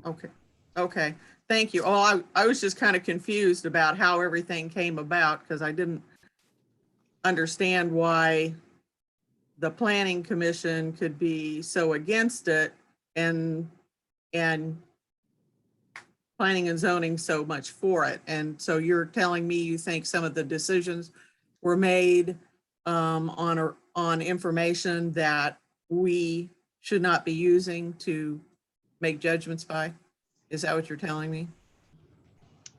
You're free to make judgments as you see fit. I'm sorry, I shouldn't laugh, Mr. Hand. It's funny, but it's not, because amen, brother. But, I was just, and this is all good. This is all learning information, because the commission in the past has sometimes gotten down into areas that we can't really go to make decisions, to base our decisions on. That's why I was asking that question. So And the chair of the planning commission on multiple occasions did try to bring the commissioners back to focus on specifically the factors to be considered, as this is a protected class. So I think that was part of the issue. But again, for us, this is a predominantly single family neighborhood. We do understand it's next to a park and a church. It's not unlike other group homes and foster homes that we've seen, including the one we previously just talked about. Right. There is a multifamily property on the street just behind it and up north a little bit on 51st. So it's still within the proximity, and it is only one person. No, excuse me, that's incorrect. It is 4 people above what you can have in a single family home. So again, we still think it's our recommendation stands, excuse me. And so I don't have to read it again. For how long do you have it? The SUP? 2 years. Say it again. 2 years. 2 years? Okay, thank you.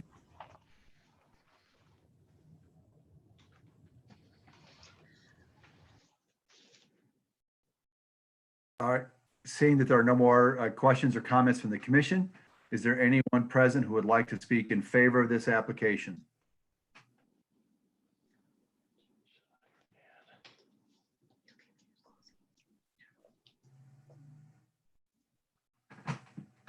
Mayor, there is a hand up from the audience. Yes. All right, please state your name and city of residency, and you have 3 minutes. My name is Eduardo Mendez, but this is in opposition, not in favor. Is it okay for Okay. me to speak? No, let's wait. I want to make sure I have anybody in favor. Is there anyone who would like to speak in favor? Any hands raised? No. Right. Did we receive any letters of support, Ms. Cobbins? No letters of support. Okay, thank you. All right, now we will take any opposition. Mr. Mendez. Thank you, Mayor Alvey and commissioners. My address is 3038 South 53rd Street. I live directly across from the resident, the petition. And part of the reason I appreciate Commissioner Philbrook trying to get more information. As I recall, I was at the commissioner planning meeting as well, along with many other neighbors. And one of the reasons that the commissioners then took up, which I don't know, again, it wasn't included, it was discussed, but basically that the fact that there weren't any letters of support, in fact, 25 letters of opposition, many of those who spoke against it that night, and the commissioners talking about how can they approve something that has absolutely no support for. In fact, all of the neighbors in the neighborhood are against, and some of the reasons cited were the lack of there was a financial plan. Mr. Markham did say, well, they're planning on opening a business. They're planning on it's very difficult to open a business in these times in particular. So basing a plan on something that's not already in operation was one of those reasons. One of the biggest reasons I have personally is, and many of the neighbors, many of us have kids that walk up and down South 53rd to get to that walking park. And although Mr. Markham said there are no registered sex offenders, he did state that that many of those have been incarcerated in the past. Personally, my brother battled addiction his entire life, was in and out of homes, and it takes one chance for a relapse, one chance to make a bad decision. And unfortunately for him, somebody that he associated with right now is being investigated for his murder. Now that's the extreme case, but I don't know in good conscience. You have 1 minute, or- sir. 1 minute. Okay, I don't know. Thank you. I don't know in good conscience if anyone is willing to take that risk of a person relapsing and making a bad decision when there's kids that. I have a 13-year-old daughter who has friends that come over here that walk to the park. There are many of the neighbors who have kids that walk to the park. There's a preschool just directly behind. The risk factor, the fact that we shouldn't have to live in fear. I've lived here 20 years, and just to live in fear that just one person might have a relapse and make a bad decision. The other factor that people talked about was, the reality of property value. I don't plan on leaving. If I did, it would be back in Argentina where I grew up, and not being able to get the value for the homes. That came up as another factor that people brought up. Most people are happy living here. They don't want to move, but the fear factor is real. Thank you. And I appreciate your time, commissioners and Mayor Alvey. Thank you. Is there anyone else who would speak in opposition?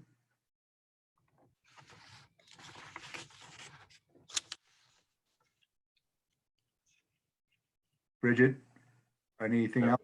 We have Jill. Okay, thank you. Two more, and there's another person after them, Mayor. Yes, can you hear me? Yes, thank you. Okay, thank you, guys. I appreciate, again, everybody hearing this out. I'm a little concerned that somebody would go above and beyond for a plan that had nothing to start with. I get it. It's a nice idea. But the reason why everybody denied it in the last meeting is because he had no information.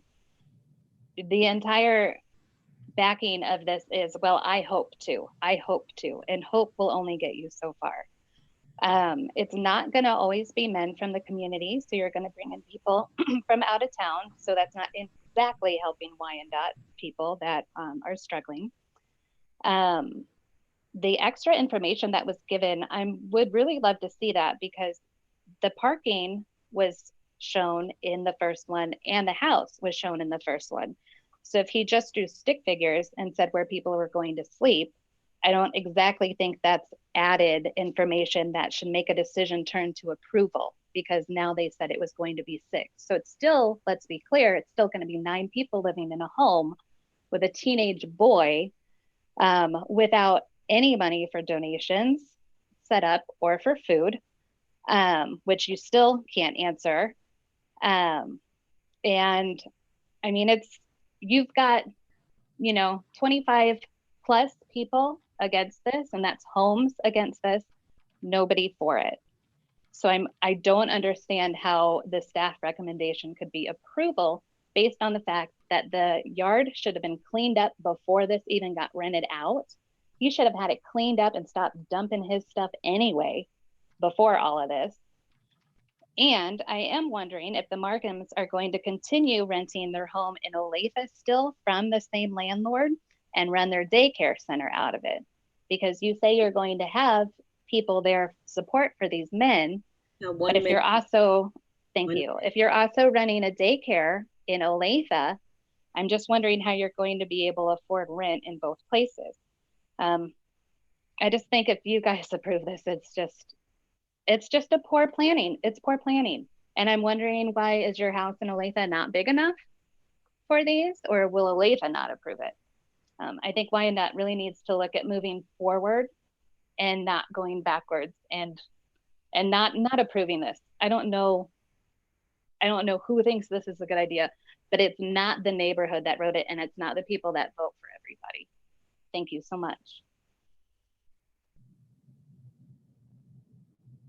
Next, who would that be? You have James Craddock. Craddock?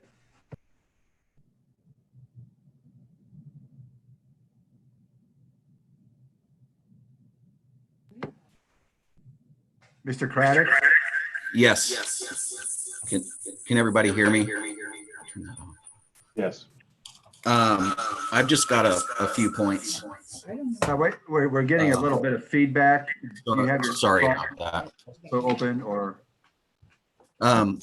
I believe the Markhams have an admirable mission. I just believe it's a bad location. I'm afraid it will hurt the value and perception of the park that we have. There is a stigma associated with these properties, and we've worked really hard to get the park in the first place. And over the years, it has been very popular and very successful.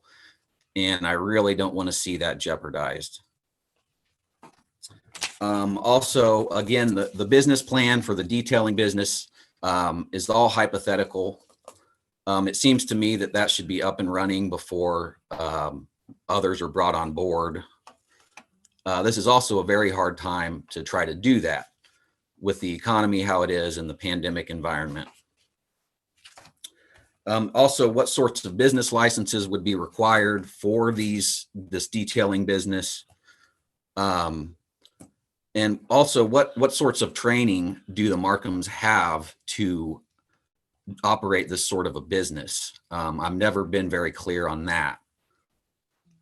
Another thing I would like to bring up is the multifamily unit is a little misleading. It's actually several individual units that have just kind of been cobbled together. It's not like a big commercial apartment building. It's like 3 or 4 separate units that have kind of just been stuck together. So it is not a commercial apartment building. And also, what recourse would we have as citizens if we do have problems? This has been a really difficult time for all of us to educate ourselves on this big change, because this is a big change in our neighborhood. For better or for worse, it would be a big change. And it is an admirable mission, but I just do not think it's a good location. And that's really all I have right now. So thank you very much.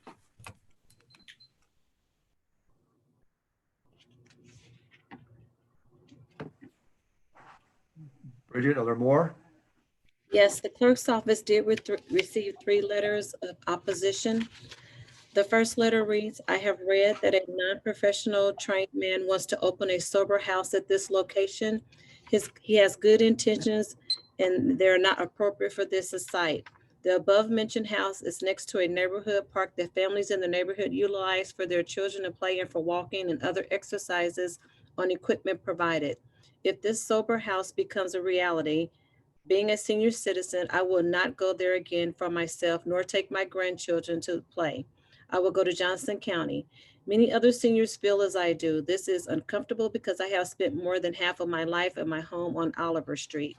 Anyone familiar with addiction knows that it can take several attempts to remain sober despite good intentions and many prayers. This site will house men with problematic backgrounds that have friends with questionable histories. There is no nearby public transportation and there are no nearby opportunities for work, for job training, or mental assistance. There also is a bar, liquor store, and convenience store a block away. You can buy any type of liquor you desire at this corner at 47th County Line Road in Schweitzer, Merriam. Younger people have reference to this corner as the crack stop number 2. Crack stop number 1 is further north. There have been problems at this corner for over many years. Furthermore, this house is located near 2 elementary schools and several daycares.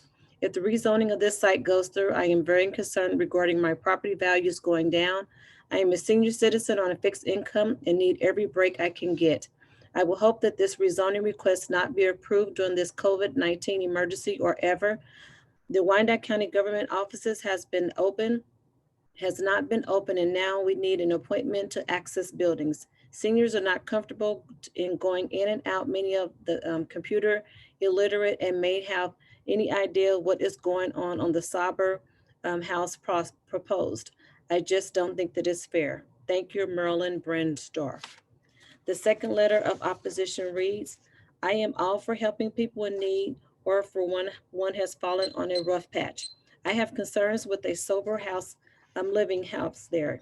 There are no bus lines close to provide these men with convenient transportation to and from their employment, shopping for daily needs. Close, convenient, and within walking distance are bars, liquor stores, and convenience stores that sell alcohol. This location is not a reasonable location for this type of home.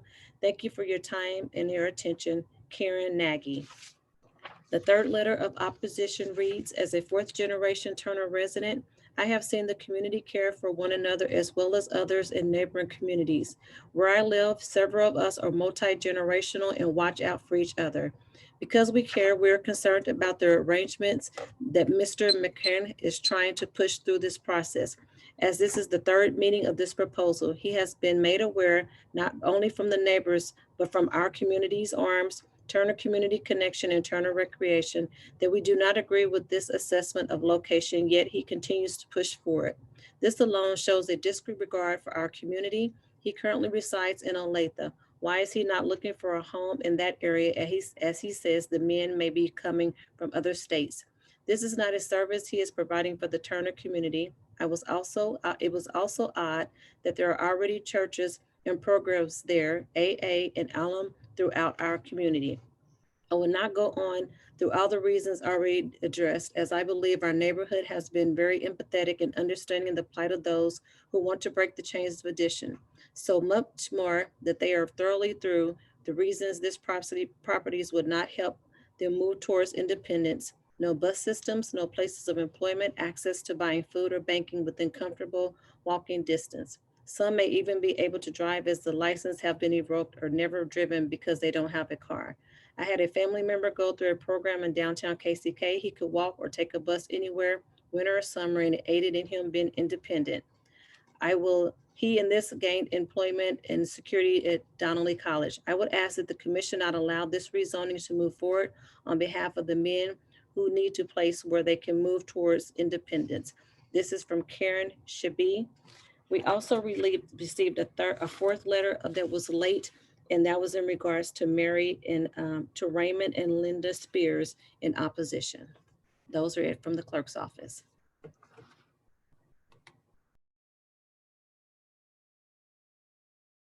Mayor, you're still muted.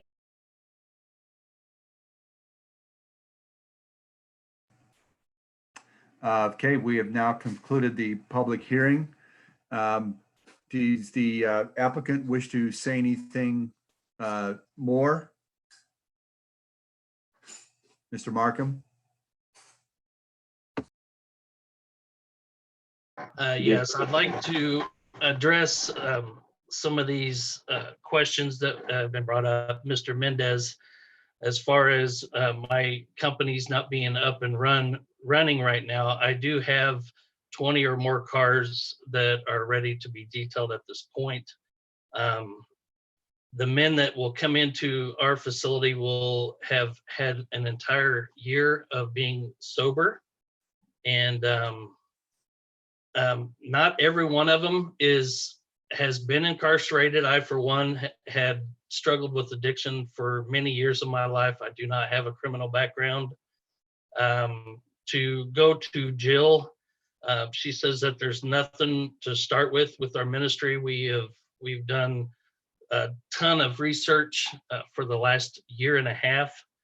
I don't understand the information that they did not get, because in the first meetings, I asked if there was any other questions and there wasn't. I offered my phone number, email address for any that might come up, and I'd be more than happy to answer. I do have support from different churches at this point. The support and what would be coming in from the businesses would be $5,455 a month. And as far as our house is a home daycare, I will be at the house there in Kansas City, Kansas, and my wife has employees and a director's license to run the daycare. The house right now, I believe she had concern that the trash and everything that there is there, that has nothing to do with Elevated Ministries or myself. It is the current owner, Bill Ames, who is responsible for that right now. Mr. Craddock, business licenses, I will do whatever it takes to be absolutely legal. I truly believe that my honesty and doing things that line up with the will of God will be blessed, and I plan to do it that way. I have had 6.5 years of on-the-job training as far as to do what it is that we're trying to open up here. I've had many hours of counseling men and women privately and in the ministry of Teen Challenge that have been successful. To address the letters, I have heard that there's no buses that can go there, but not every one of them will be without a vehicle. I can transport some, and they will be financially able to pay for an Uber at any time, because the rent there will only be $200 a month. There has been concern that there's crack houses that are close and there's liquor stores. Then it's already in the neighborhood, and it has nothing to do with Elevated Ministries or the men that are coming into our program again, who will have an entire year of sobriety. And the statistics for a graduate to be successful and sober 5 years down the road after completing the 1-year program with Teen Challenge is an 87% success rate, and a secular program is a 5 to 9%. So I believe that our ministry will only enlarge that 87%. I know men right now who have graduated the program. They're financially successful. Some have their own businesses. They're starting new families. There's babies that are out there from these men. To answer one of the questions about these men relapsing, there will be random drug tests that will be given by me, and let's see here. And as far as pushing for this in that neighborhood, I was asked to submit more information to go along with the questions and things like that. I do believe that this ministry can be successful there. The housing, I don't know if I understood that.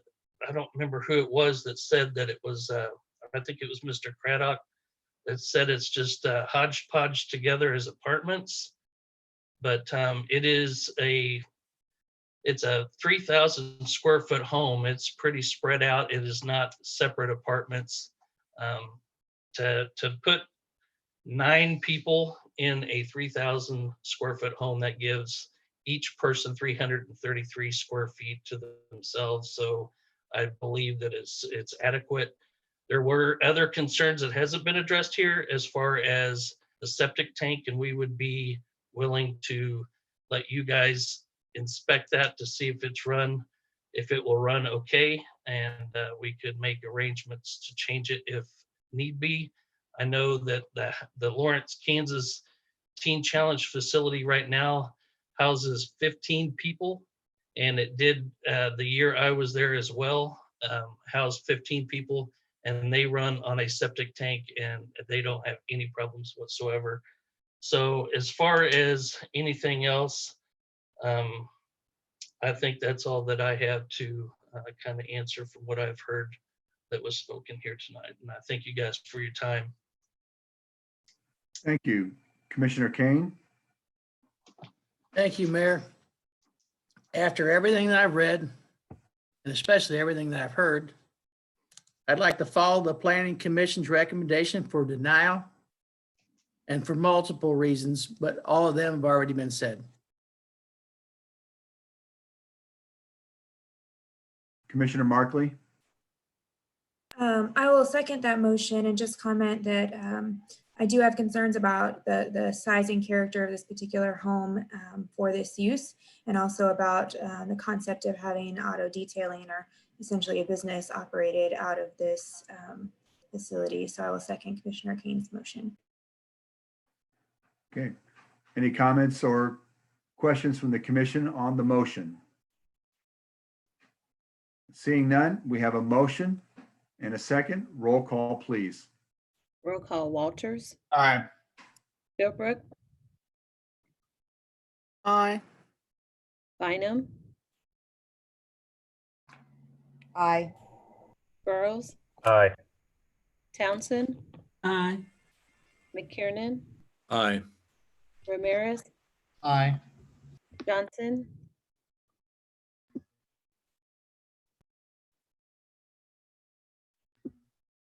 Aye. Kane, Aye. Markley. Aye. The vote is 10-0. That motion carries. Thank you. That takes us now to planning and zoning miscellaneous. Item number 1 is a joint resolution and ordinance to provide zoning relief to businesses in support of their COVID-19 response. This was added by way of the blue sheet. Again, there's no vote on this. This is just simply a preparation. To be clear, what we've been trying to do in this regard is to the restrictions we have on, let's say, our restaurants and other businesses in terms of the capacity, how many people can be within their facility, to try and allow them to be more expansive and get outdoors a little bit. We are looking to making some changes for the zoning, allow them to do some of the operations outdoors. We will have to come back briefly next Thursday to vote on this at the request of Mr. Hand. So I'm going to ask Mr. Hand to just make some opening remarks, and then we can get some questions and comments, and we'll be coming back next Thursday briefly to vote on this. Thank you, Mr. Mayor. Again, this is Gunnar Hand with the Urban Planning and Land Use Department. As Mr. Mayor mentioned, the Planning Department has been working on both an emergency resolution and an ordinance to provide support to local businesses in response to the COVID-19 and sort of in the effort to restart WICO and get back to business.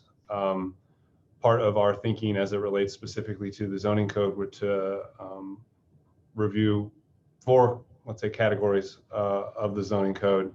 The 2 primary ones are to look at allowing those businesses, considering social distancing requirements, as well as other accessibility issues, to allow those certain businesses to essentially spill out into the public right of way. And we've developed a quick presentation to kind of give you a sense of what we're thinking about. Let me just kind of click through this here. So we've defined a couple of different, the ideas that will define, enumerate specific businesses that can do this. Right now, the code is essentially silent on sidewalk cafes. But the thinking is we could have provide space for businesses to grow essentially their square footage outside into the public right of way, potentially into off-street parking while allowing for pedestrian access moving forward. This could include retail businesses. It could include sidewalk cafes, and it could include open air markets.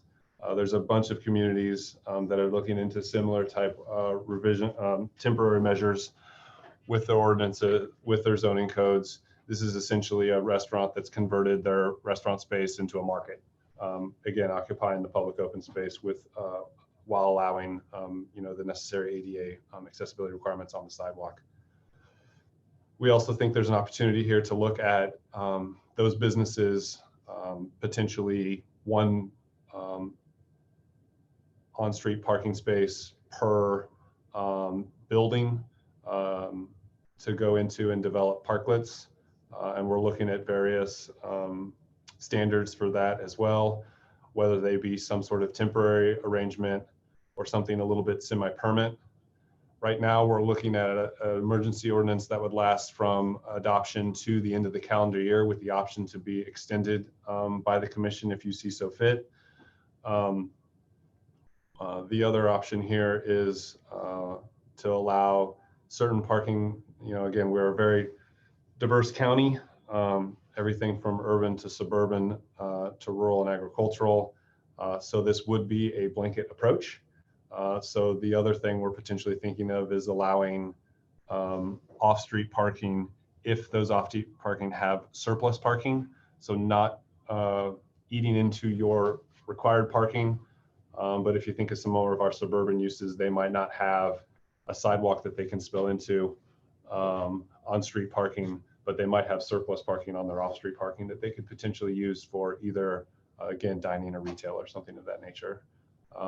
So again, allowing, that's the primary thinking through the emergency resolution ordinance. We're thinking about it as a resolution ordinance as two parts. One, sort of laxing enforcement of existing codes. Again, I mentioned that sidewalk cafes are silent in our zoning code, current zoning code. The requirement in the zone is that you shall conduct business within your four walls. So we would both lax in a resolution potentially enforcement of that issue, but then in an ordinance provide some sort of standard or guidance on how you could move forward. I will note specifically that this effort is, because it is a blanket approach, is one where we would have to think of it as seeking, not necessarily seeking permission, but forgiveness. I would also note that this county currently has one zoning enforcement officer, and many of you know and provide and seek request of that zoning officer. Obviously, our code enforcement could support this effort moving forward, and we are collaborating with both Public Health, Public Works, and the Neighborhood Resource Center on developing this emergency ordinance and resolution. But again, with proper guidance, with an appropriate outreach campaign to the business community and to the public, we think that we can provide specific guidance and certainty for these types of measures. The other two things that we're looking at specifically, currently our farmers markets are only allowed sort of with an agreement in commercial zones. And we're thinking about opening that up to all zone districts with an administrative review. And then the fourth sort of piece is we currently have a mobile vending ordinance. Again, thinking through some of those issues, as there are a lot of restrictions on when and where those could be used, potentially opening those up for your consideration. And those are kind of the four parts, if you will. We've asked that, we know that time is of the essence. We've asked up until next Thursday to continue our collaboration with various departments. Again, a lot of this is in the public right of way, so we need to confer with Public Works. It will be still based on the state's standards for social distancing and how those evolve and change. So we want to make sure our language is in line with public health. And then again, working hand in hand with the Neighborhood Resource Center specifically, and all of our enforcement officers, code or zoning or otherwise, trying to work through some of those issues. We're also in the process of developing some outreach materials with the CAO's office so that we can kind of provide this all in a single package and move forward, hopefully as soon as next week. But that's the general sense of what we're working on right now, and I'm happy to take any questions.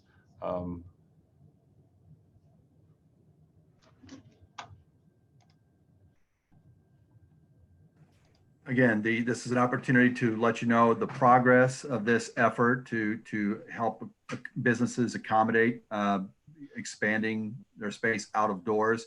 But again, we have asked Mr. Hand and staff to come forward with a proposal that would be distributed to all of us by Wednesday of next week. And then we would come together at 5 o'clock in a special session to vote to whether approve or not. And so if you have any questions, I see Commissioner Bynum. Thank you, Mayor. Yes, it's Commissioner Melissa Bynum. Are you saying that we will have placed on our calendars a meeting for 1 week from today? Correct. Okay. All right. And I have the notion that in the reality we face with coronavirus, we're going to have to be looking at all kinds of new ways to conduct business and support our local business owners. So I appreciate all this effort. Commissioner Townsend? Thank you, Mayor. If we are going to see the proposal, I would like to see the proposal at least 24 hours ahead of when we come back together as a group to look at it. There would be a lot of questions. I have some ruminating in my head now, but until I see something specific, I'm just hoping if we're going to talk about this next Thursday, we get it well before, Thursday at the time we convene. So that's my request, that we get this in enough time ahead of the Thursday meeting to do it justice and consider what's being proposed before we're asked to take action on it. Thank you. Yes, that is the direction that they would distribute this Wednesday, the day before. Also, I would recommend and ask that if you do have questions, please send those in to Mr. Hand. We want to go ahead and try and get those questions answered beforehand as much as possible and anticipate anything. So I think that'd be helpful actually to the process. All right, seeing no more hands raised, we'll move on. That's the end of our planning and zoning agenda. We'll now move to the regular portion of our agenda. The first order was added to the blue sheet tonight. It's basically we want to put together a letter, and what this will authorize the mayor on behalf of the commission and unified government to send to the governor of the state of Kansas and such other persons or agencies as necessary a letter requesting that the state appropriately allocate funds received through the Federal CARES Act to the unified government of Wyandotte County, Kansas City, Kansas. In other words, I just would like to send a letter from the commission and myself to Governor Kelly asking that there be funds distributed from the CARES Act to the unified government of Wyandotte County, Kansas City, Kansas. Any comments or questions?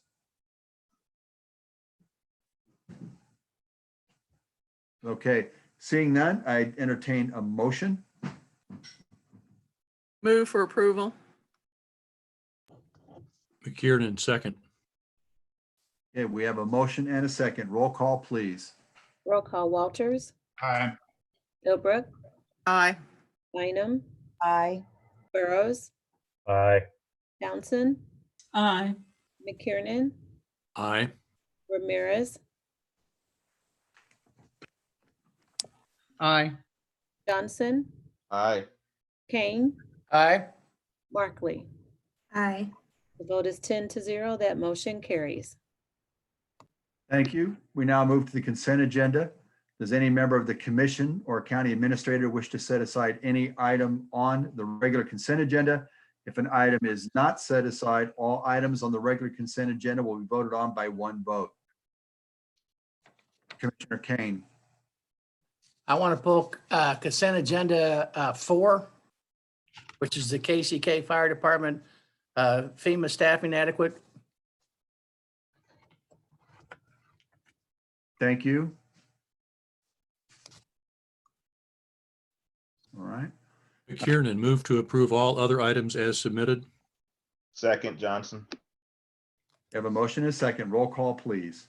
Roll call: Walters, Aye. Philbrook, Aye. Bynum, Aye. Burrows, Aye. Townsend, Aye. McKiernan, Aye. Ramirez,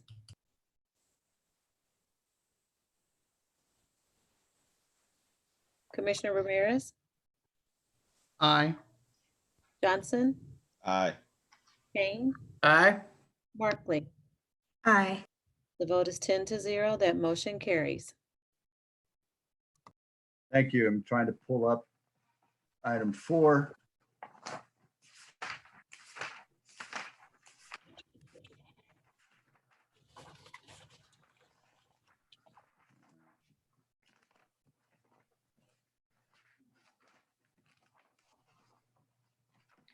Mr. Mayor, item 4 is the grant for the Safer Grant for the Fire Department. It was the request. Yes, thank you. Okay. Yes, so this is the fire department requesting permission to proceed with the application process and hopes to be awarded the grant in August of 2020. This came through standing committee. It passed unanimously. Commissioner Burrows, any opening comments as chair? You wasn't chair. Mr. Mayor. I'm sorry, Commissioner Bynum. Thank you. Yes, thank you very much. The proposal that was put in front of us at standing committee was an application to apply for the Safer Grant that at that time was suggested for, I believe, 18 firefighters. We did support the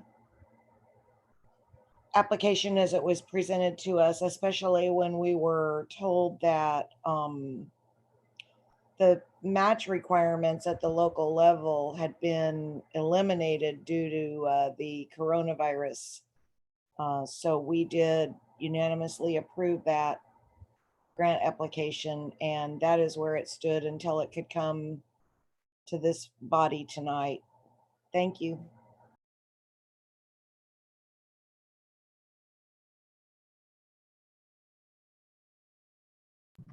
I believe you're muted, Mayor. Commissioner Kane?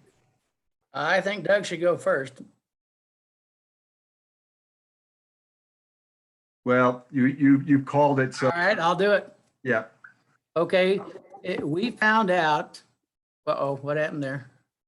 You still, am I still there? Yes. You're good.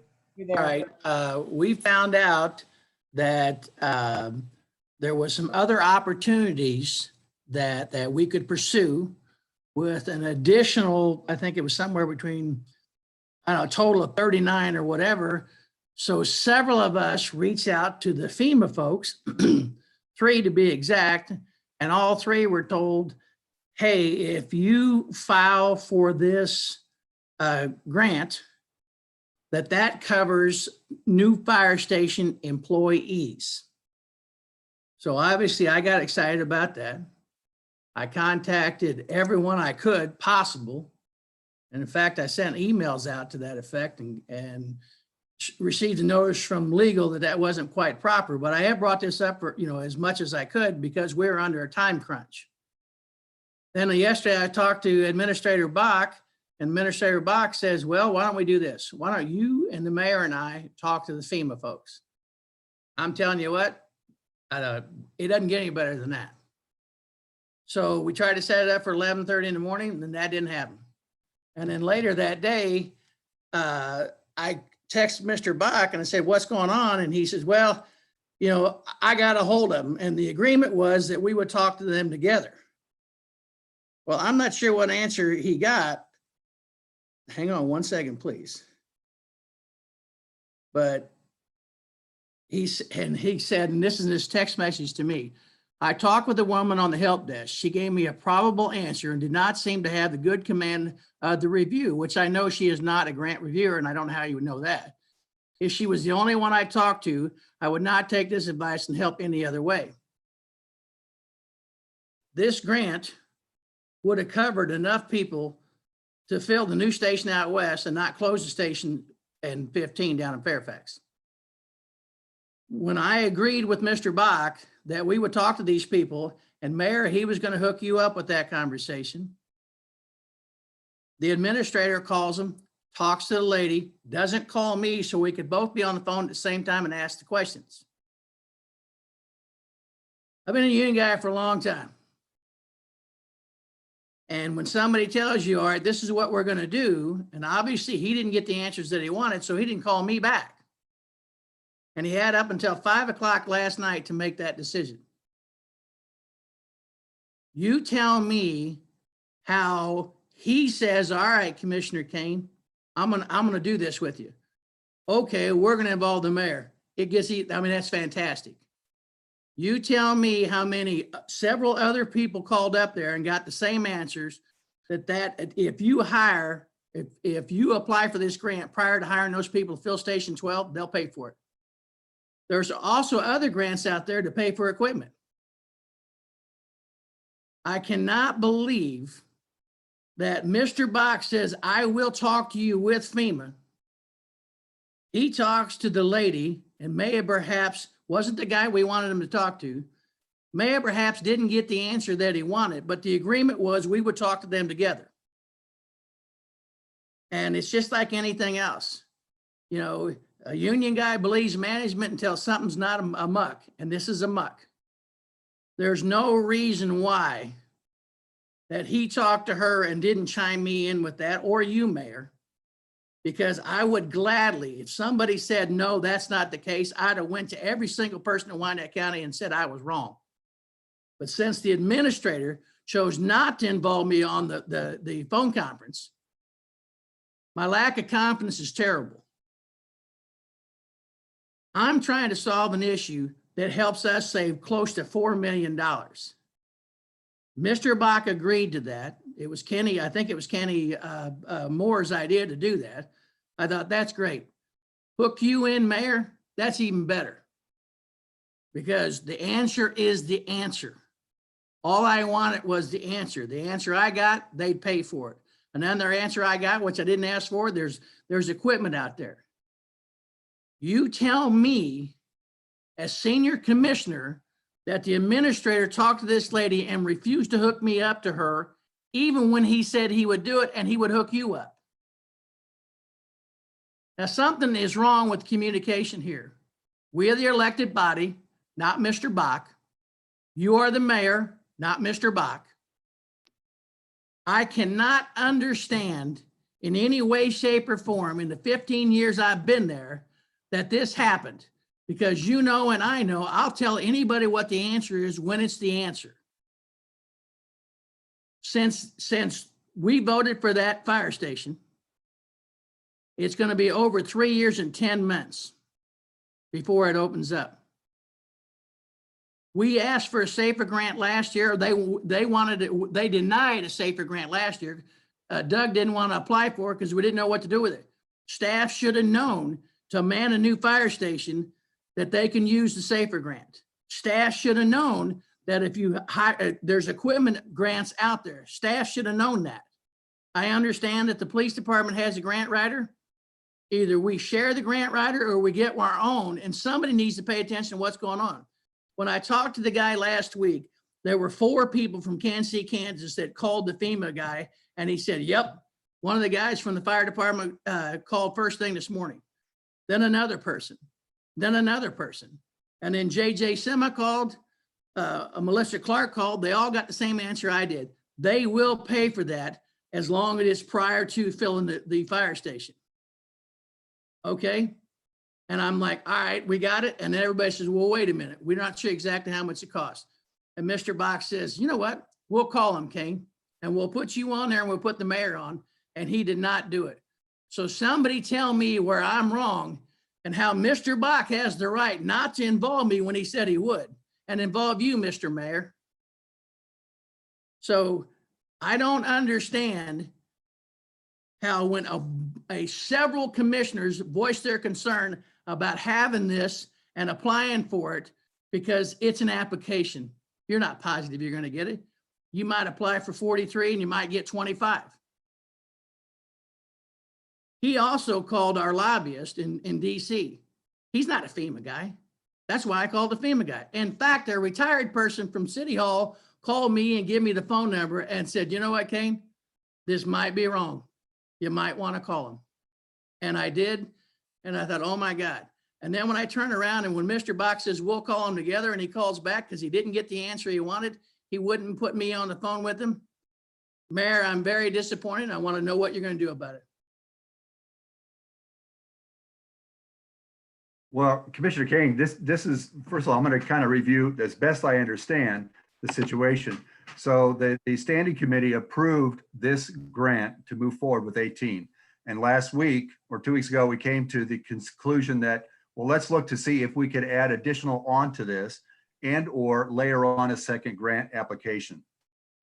From what I understand, and I know you dispute this, but it was never the consent of the commission. The commission never had to vote on this, never had to take a vote to say, we are not going to staff we're not going to create another company to staff the new fire station. From what I understand, it was the commission had given direction to Administrator Bach that we would relocate, we would consolidate, we would do what was necessary, but that the consent of the commission was that there would not be another company created.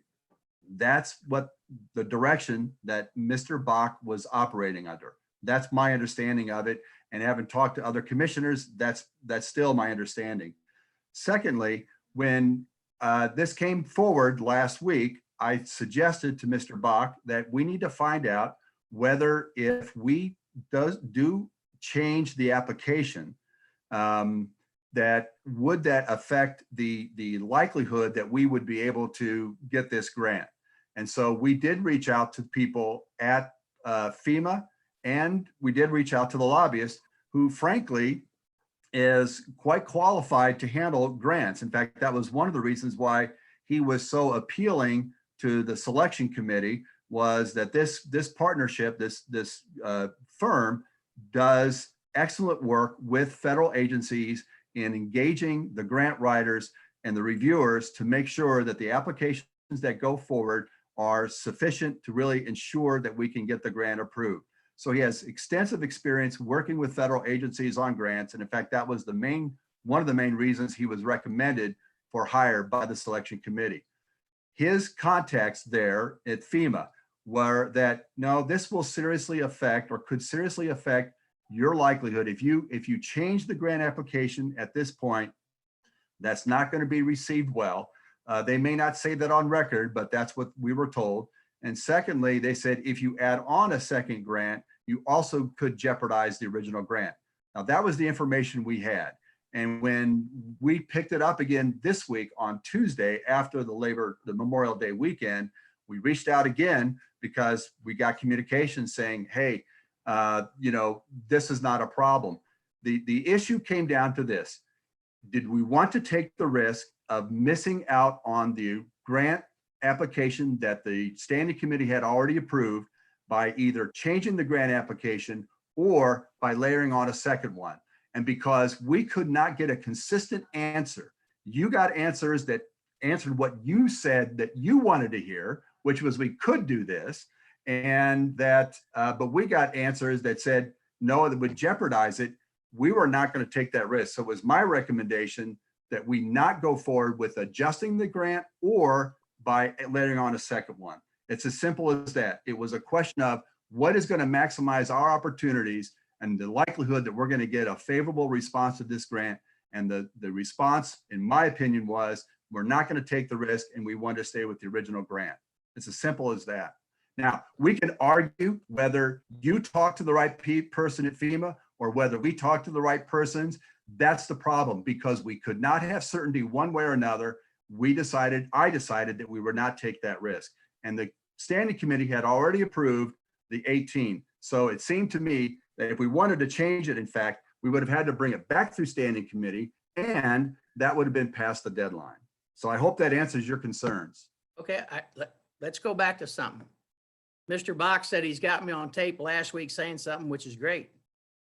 Also, Harold Johnson said he never remembers talking about that. So I want the minutes of the meeting where we said that's how they were going to fill that station out there. You said I said it.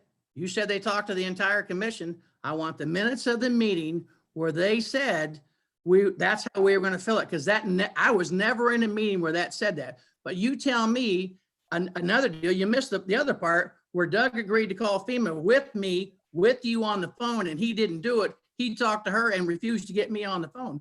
So what's wrong with this picture?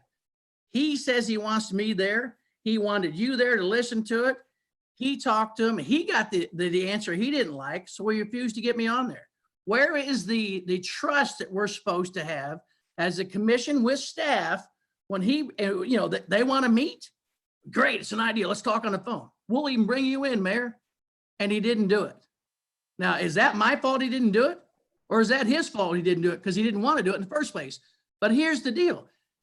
We were supposed to ask the questions at the same time so the person from FEMA could give us whatever the answer was. I didn't care what the answer was, just tell me what it is. But Mr. Bach refused to hook me in with that phone call.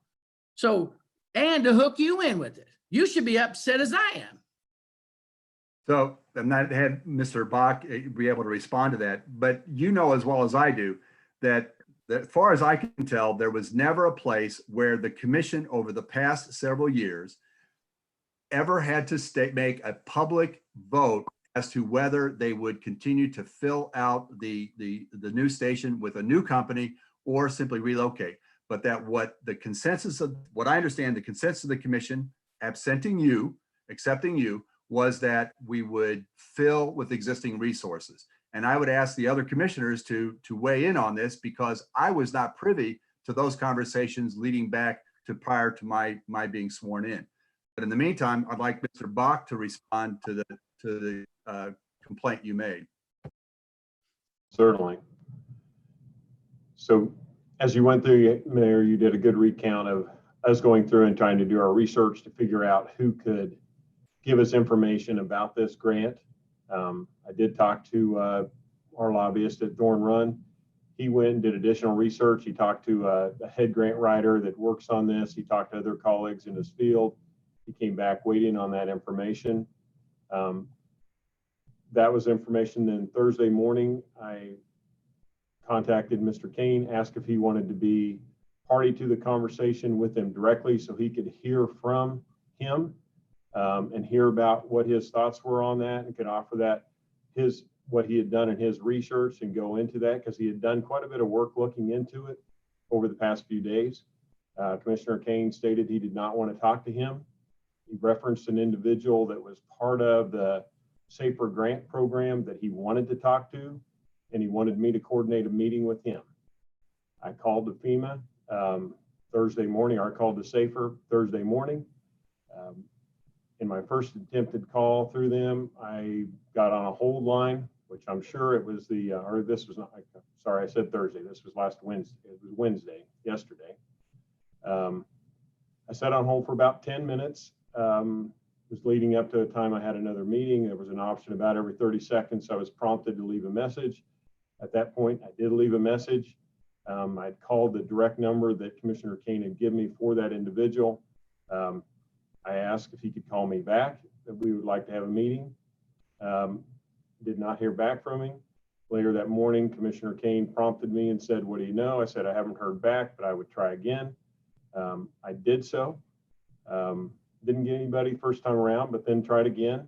I called a different number. I reached out to Chief Callahan and said, "Is there a different number I can reach? This is a number Commissioner Kane has given me." So I tried an individual.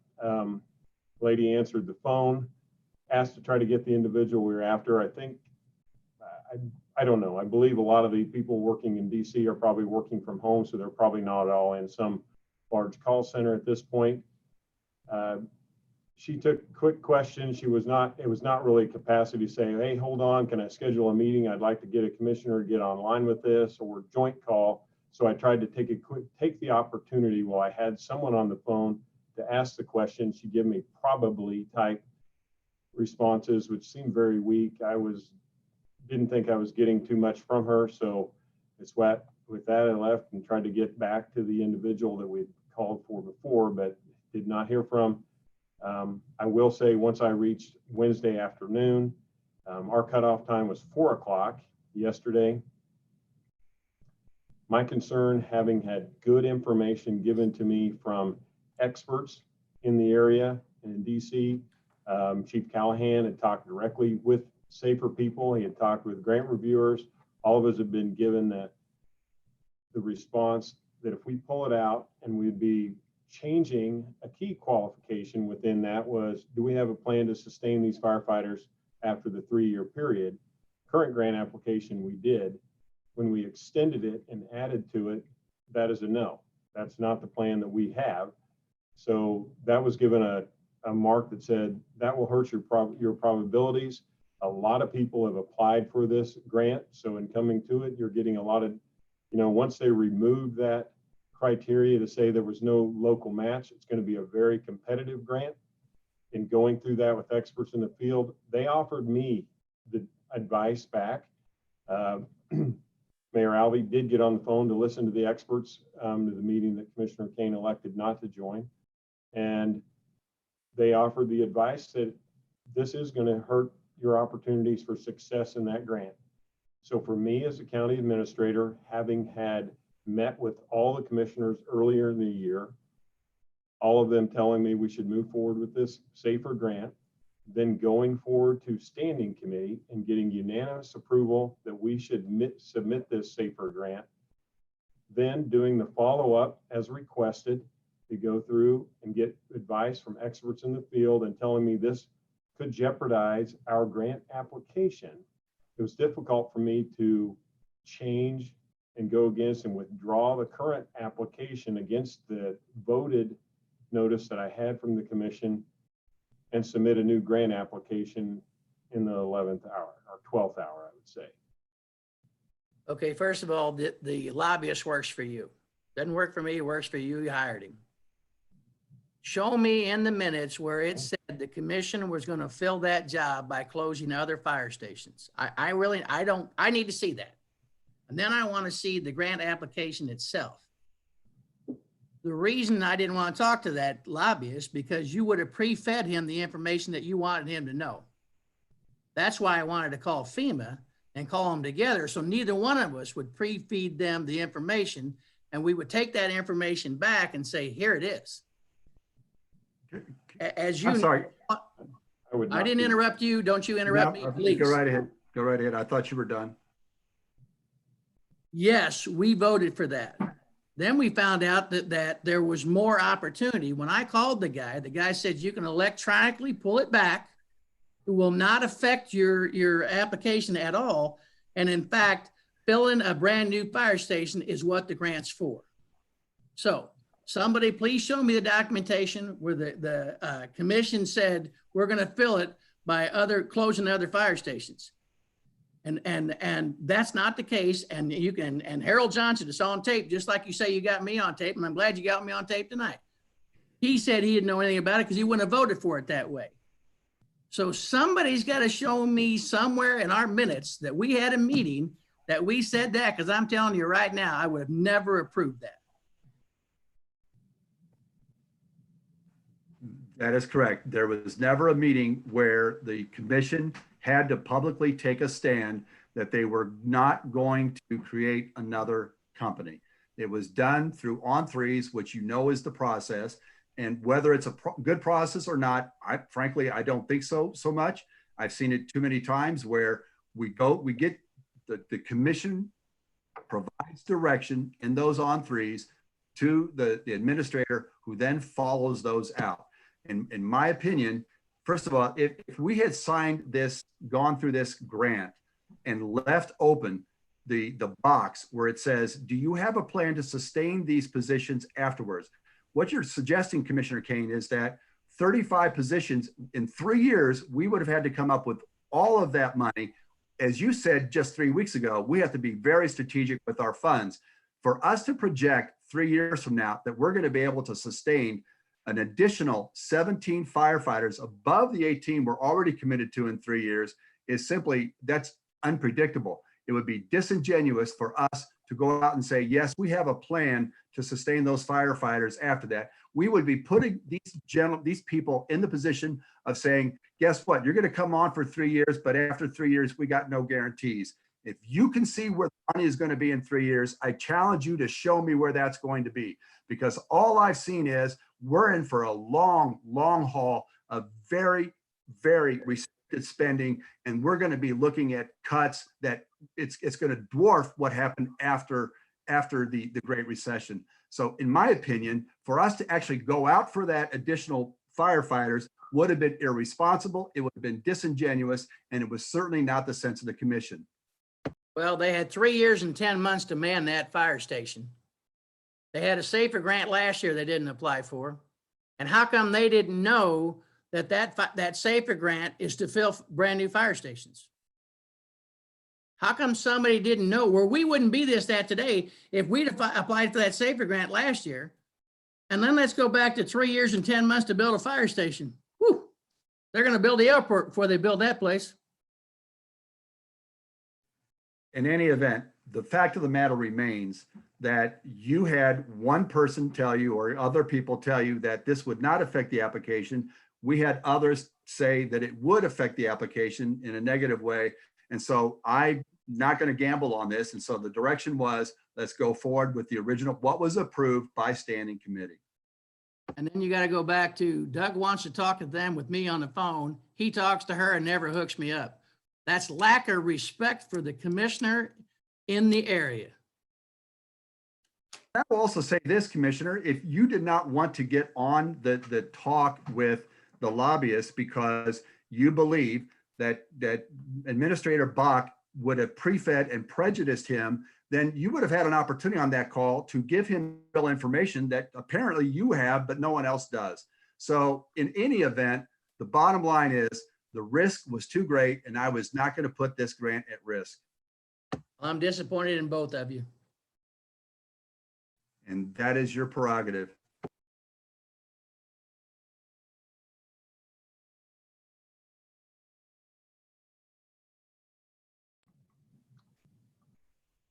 I believe Commissioner Townsend has her hand up.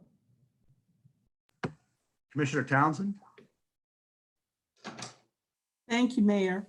I want to thank Commissioner Kane and our administrator for the passion both of them have for this job. It's not difficult. I want to say though on the record, and glory to God, I have not missed one meeting since I've been a commissioner, and certainly don't recall missing in 3-on-3s, especially on a subject as important as whether or not we're going to close the fire station. Let me say again that such a vote was never taken before. There was a proposal presented that had a lot of options through the, back in 15, through the analysis that the then commission approved to look at all of our fire stations and manning, et cetera.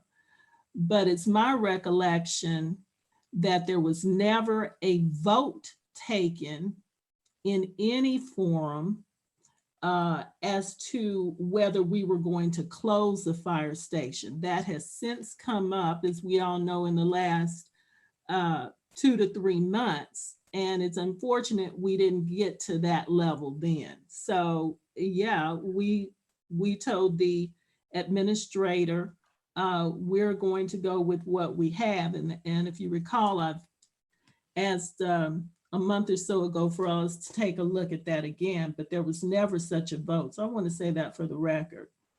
Whatever wasn't said or wasn't done, I'm looking still at this application, and I certainly don't want anything jeopardized in terms of money we can get for the 18 that's in front of us. So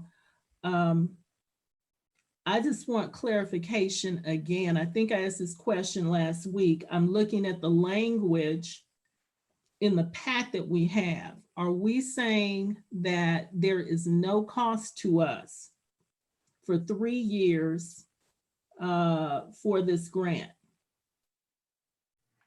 Yes, that is correct. They Okay.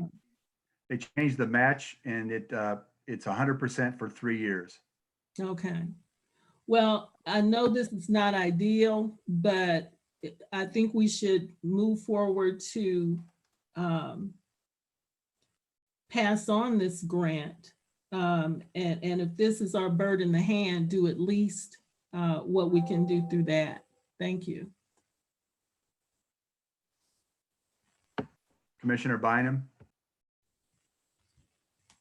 Thank you, Mayor. I believe the facet study was probably the beginning of the potential discussion of how we would add fire stations that the study and we already knew so clearly showed us that we needed. And we did support, of course, the construction of the new fire station. It was obvious that it was a needed item. So my recollection of this several years process is that the facet study is the beginning of that conversation and possible consensus, if you will, without a public vote, at a minimum to build a fire station, let alone how it would be staffed. But the only other comment I was going to make on that particular topic was within the special budget workshops for the sessions that we held where we approved the building of the fire station would be the only place we could look at actual minutes of meetings. And within those budget workshops, we would not have taken a public vote, but we may have come to a consensus that could be researched through the minutes of those budget workshops for the year that we approved the station. I'm not sure we'll find it there because my recollection is that the approval of the fire station came very late in that budget year. I feel like it was one of the last. It was the last thing.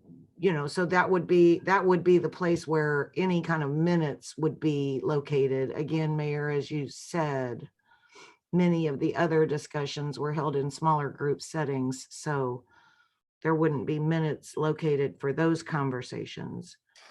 With that all being said, I would like to move that we approve the submission of this SAFER grant.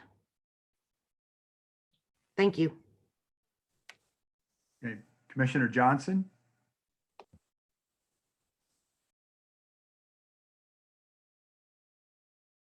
Shoot.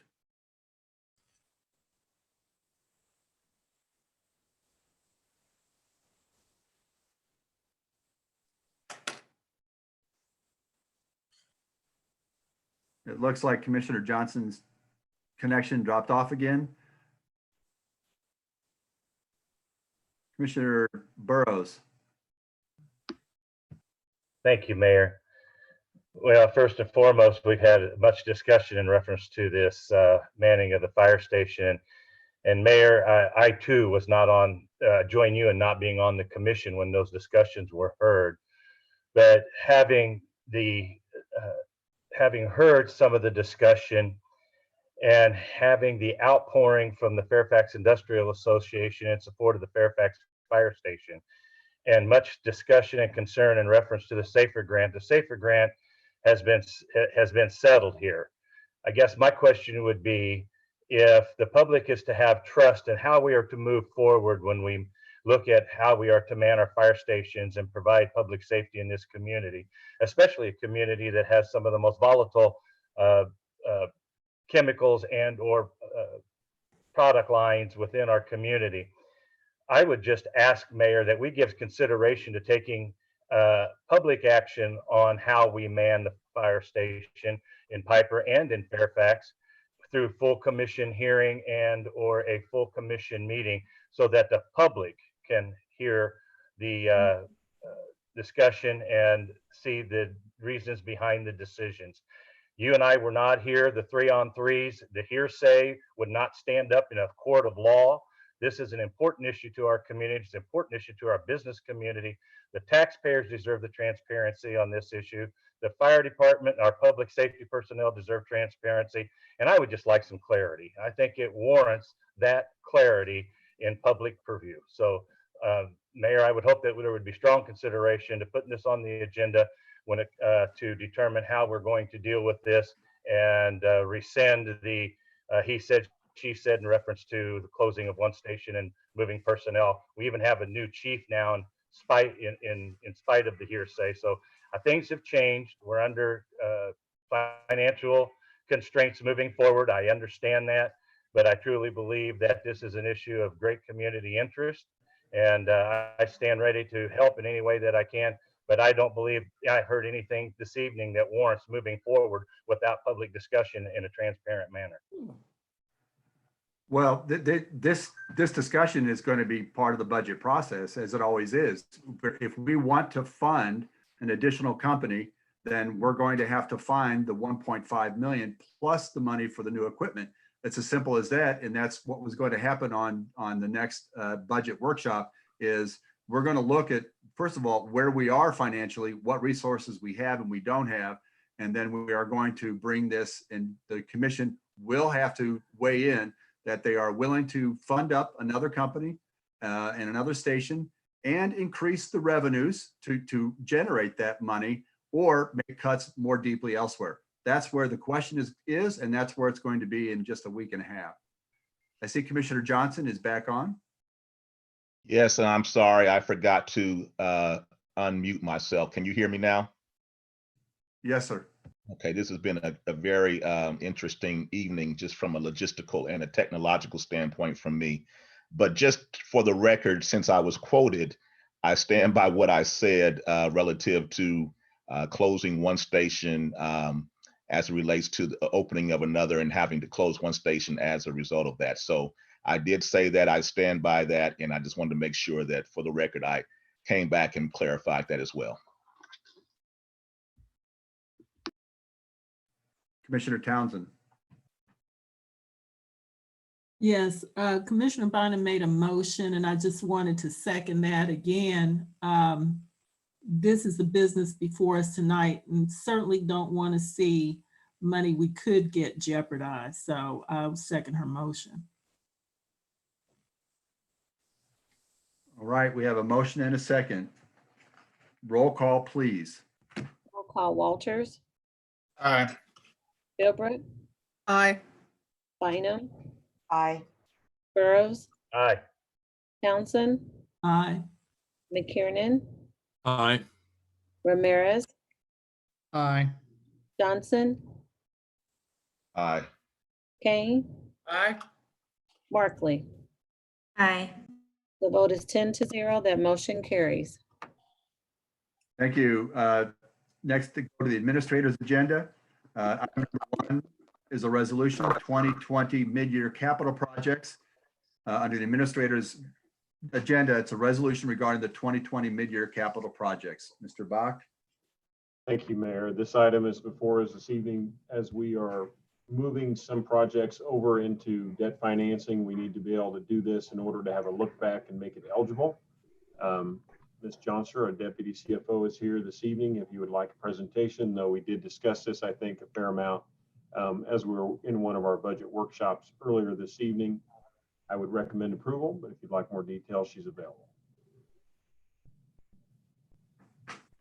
Okay. Are there any comments or questions from the commission?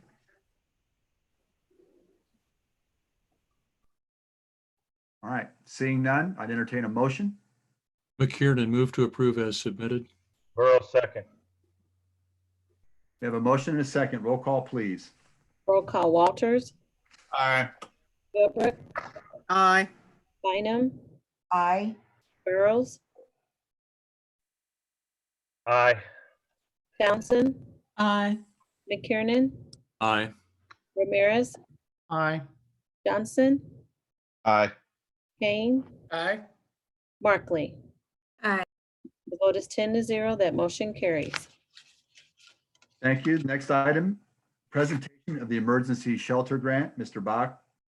Thank you, Mayor. This is a funding that has come in for an emergency shelter grant. I will recognize Willa Miller, our Director of Community Development, to make presentation on this item for Commission's consideration. Good evening, Mayor, Commissioners, Mr. Bach. Can you hear me? Yes. Okay. So tonight I will be making a presentation of information regarding the Special Emergency Solutions Grant program funds in the amount of $683,879 that were allocated to the UG from the U.S. Department of Housing and Urban Development. They were authorized by the CARES Act, the Coronavirus Aid, Relief, and Economic Security Act, also known as the CARES Act. As stated in the letter, these funds are used to prevent, prepare for, and respond to the coronavirus pandemic or COVID-19 among individuals and families who are homeless or receiving homeless assistance, and to support additional homeless assistance and homelessness prevention activities to mitigate the impacts of COVID-19. Under this grant, there are eligible activities, and they include emergency shelter for shelter operations and essential services. Examples include supplies, maintenance, rent, paying for hotel, motel rooms, health services, and et cetera. Street outreach, providing masks, hand sanitizer, soap, tissues, coordinating medical care and transportation. Homelessness prevention, which will pay for rental arrears, rental application fees and security deposits, advance payment of last month's rent, utility deposits and payments, and moving costs in order to prevent moving into an emergency shelter. Rapid rehousing is the same as homelessness prevention, except to help move from the shelter into other space into permanent housing. Another eligible activity is the Homeless Management Information System, known as HMIS for database costs, and ESG administration. Spreadsheet was included in your agenda packet that gave a few more examples. HUD has provided some waivers, flexibilities, and conditions under the CARES Act for ESG CD funding. These examples include the funds are exempt from the usual ESG dollar for dollar match, and funds are not subject to spending caps for emergency shelter and outreach activities. A request for proposals has been sent out to all nonprofit agencies that provide these services in KCK. A ranking and review committee comprised of these agencies' peers will make recommendations on funding to the UG. Once approved, the UG must publish how its allocation has and will be used at a minimum on the internet or at the UG website on the community development page as required by HUD. So in order to meet the federal requirements to receive these funds, the UG must complete a substantial amendment to its 2017 5-year consolidated plan, the 2019 annual action plan, and the citizen participation plan. The citizen participation plan has been revised and is currently in the public comment stage. A public hearing to adopt the revised citizen participation plan will be held on June 11th at the full commission meeting. Finally, the substantial amendments, which will include the ESG activities, will be prepared and submitted to the commission with a resolution authorizing the mayor to execute the amendments for submission to HUD. So that's just general information about the ESG portion of the CARES Act funding that we will be receiving. I'm willing to take any questions and we'll try to answer. Thank you. Any members of the commission have any questions or comments? Commissioner Johnson. Okay, I'm sorry it's late in the evening, but I just wanted to make sure I get clarity on this, Mrs. Miller.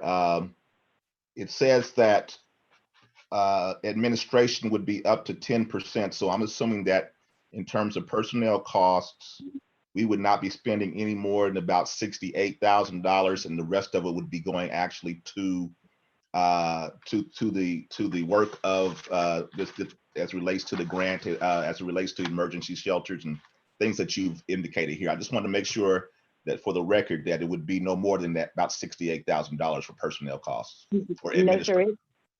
No, sir, it's capped at 10%, so we could not get more than 68,000. At this point, I don't anticipate us using $68,000 because this is only for the preparation and the administration of those contracts and then with those funds. And as you recall, we get regular ESG funds that have administration budgets also. So this will not go, yeah. Very good, thank you. You're welcome. Commissioner Philbrook. Wilbur, good. Yes. Thank you so much for all that work, because I know it's a mountain of work to do this stuff. Dealing with HUD is not fun. So this is strictly for COVID homeless? Yes. Okay. And so we can spend money in preparation for dealing with that problem. Now, the money we don't spend, we just don't get. Is that correct? Because we get reimbursed. Is this a reimbursed grant? No, ma'am, it's not. They haven't, well, we've been listening to a lot of webinars, a lot of conference calls. From what HUD has done so far, even as late as yesterday, they've given us extension on one of the waivers. They've told us that these funds will be eligible from the, I would imagine around March the 27th, when we first got a letter from HUD, through maybe December 31st. They are weekly giving us new information about how and when we can spend these funds. I appreciate the scuttlebutt that. I get from our local HUD office is that these funds will be used until they're used up. But, you know, that's not in writing anywhere. Okay, because there's so many different grants and funding out there from the federal government and HUD, I just wanted to know where this one exactly sat. It's so complicated, but thanks for that hard work and keeping us in tune with what we can get. Thank you, Gordon. I know that you're playing a good part in this.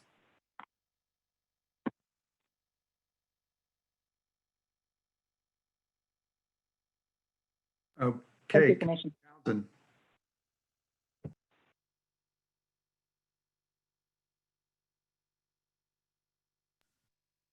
Commissioner Townsend, I'm sorry. Thank you, Mayor. Ms. Miller, just reading the staff report, aside from the 10% that was mentioned earlier, is UG going to distribute the remainder to other agencies for administration of these programs, or exactly how is that money going to be funneled out for the purposes intended? We sent out an RFP. Actually, we sent it out today to about, I think we have 6 to 8 agencies in Wyandotte County that provide direct services to our population. They will have an opportunity to apply for these funds. We did notify them that we may set aside some funds for direct emergency shelter operations in case we get into a situation where the UG doesn't have, you know, we have a crisis with the homeless. But most of this money will go directly to the nonprofit agencies. The administration money generally is for staff, for the jurisdiction. Normally, we do not allow the agencies to use it as in administration. If they wanted, if we decided that we were only going to spend 30,000 of the 68 for admin, we would allow them to apply or, you know, receive that from one of the other eligible activities. We haven't funded the operations as far as staff costs and administration for agencies for a number of years. Okay. It says here also that the UGs must complete a substantial amendment to its 2017 5-year consolidated plan. What's the nature of the amendment to those plans? Well, the amendment we have to bring it in and describe our plans, our goals, who's going to get the funding. So we put in performance measures, and we have to make it a part of our 5-year plan. As you recall, every year we come back to commission and say, this is year 1 or 2 or 3 of our 5-year plan. And even when we did our NRSA activity, we had to amend our 5-year plan. The amendment to the 19 annual action plan is pretty much a duplication of the same material, but they make us amend, and it is included in the software so that while we're spending the money, at the end of the year, we'll get a report, for performance report, that will show, you know, where our funds were being expended during the year. It's a logistical thing for HUD. Not that the software is actually accurate sometimes, but I mean, that's their system of these funds. The citizen participation plan that we revised was normally, to do a substantial amendment, we have to give citizens 30 days for public comment. And once we revise our citizen participation plan, we really only have to give the citizens 5 days for public comment for things like this crisis, the pandemic crisis. Okay. But as you know, we publish in every newspaper that we have locally. We publish in the e-news and livable neighborhoods. We try to get our information out to everyone. Okay, so we're going through these amendments to account for a situation that none of us foresaw back in 2017 and 2019. So, okay, I appreciate that information. Thank you. You're welcome. Okay, I see that there are no more comments or questions. Does this require any action? I'm not sure. This is for information only, Mr. Mayor. Thank you. All right. That takes us now. Our final item under the administrator's agenda is resolution for the Turner Logistics Development Agreement. Mr. Bach. Thank you, Mayor. Within our agreement with North Point, we have that they're required to maintain ownership of that center unless if they want to come back and assign it to someone else, they have to come through us. We have an assignment and assumption agreement here. This just is a transfer from one North Point entity to another. So it's really not them foregoing ownership. They're just moving it under one other capital group. Ms. Carter, our Director of Economic Development, is here if you have any additional questions. Otherwise, I would recommend this for approval. Kiernan, move to approve as submitted. Second, Philbrook. We have a motion and a second. Any questions or comments? Seeing none, roll call, please. Roll call, Walters.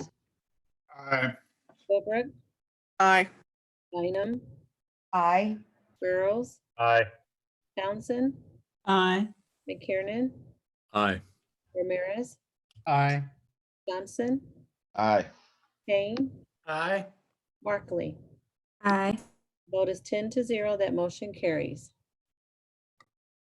Thank you. That concludes our meeting for the evening. Thank you for your attendance. We are adjourned.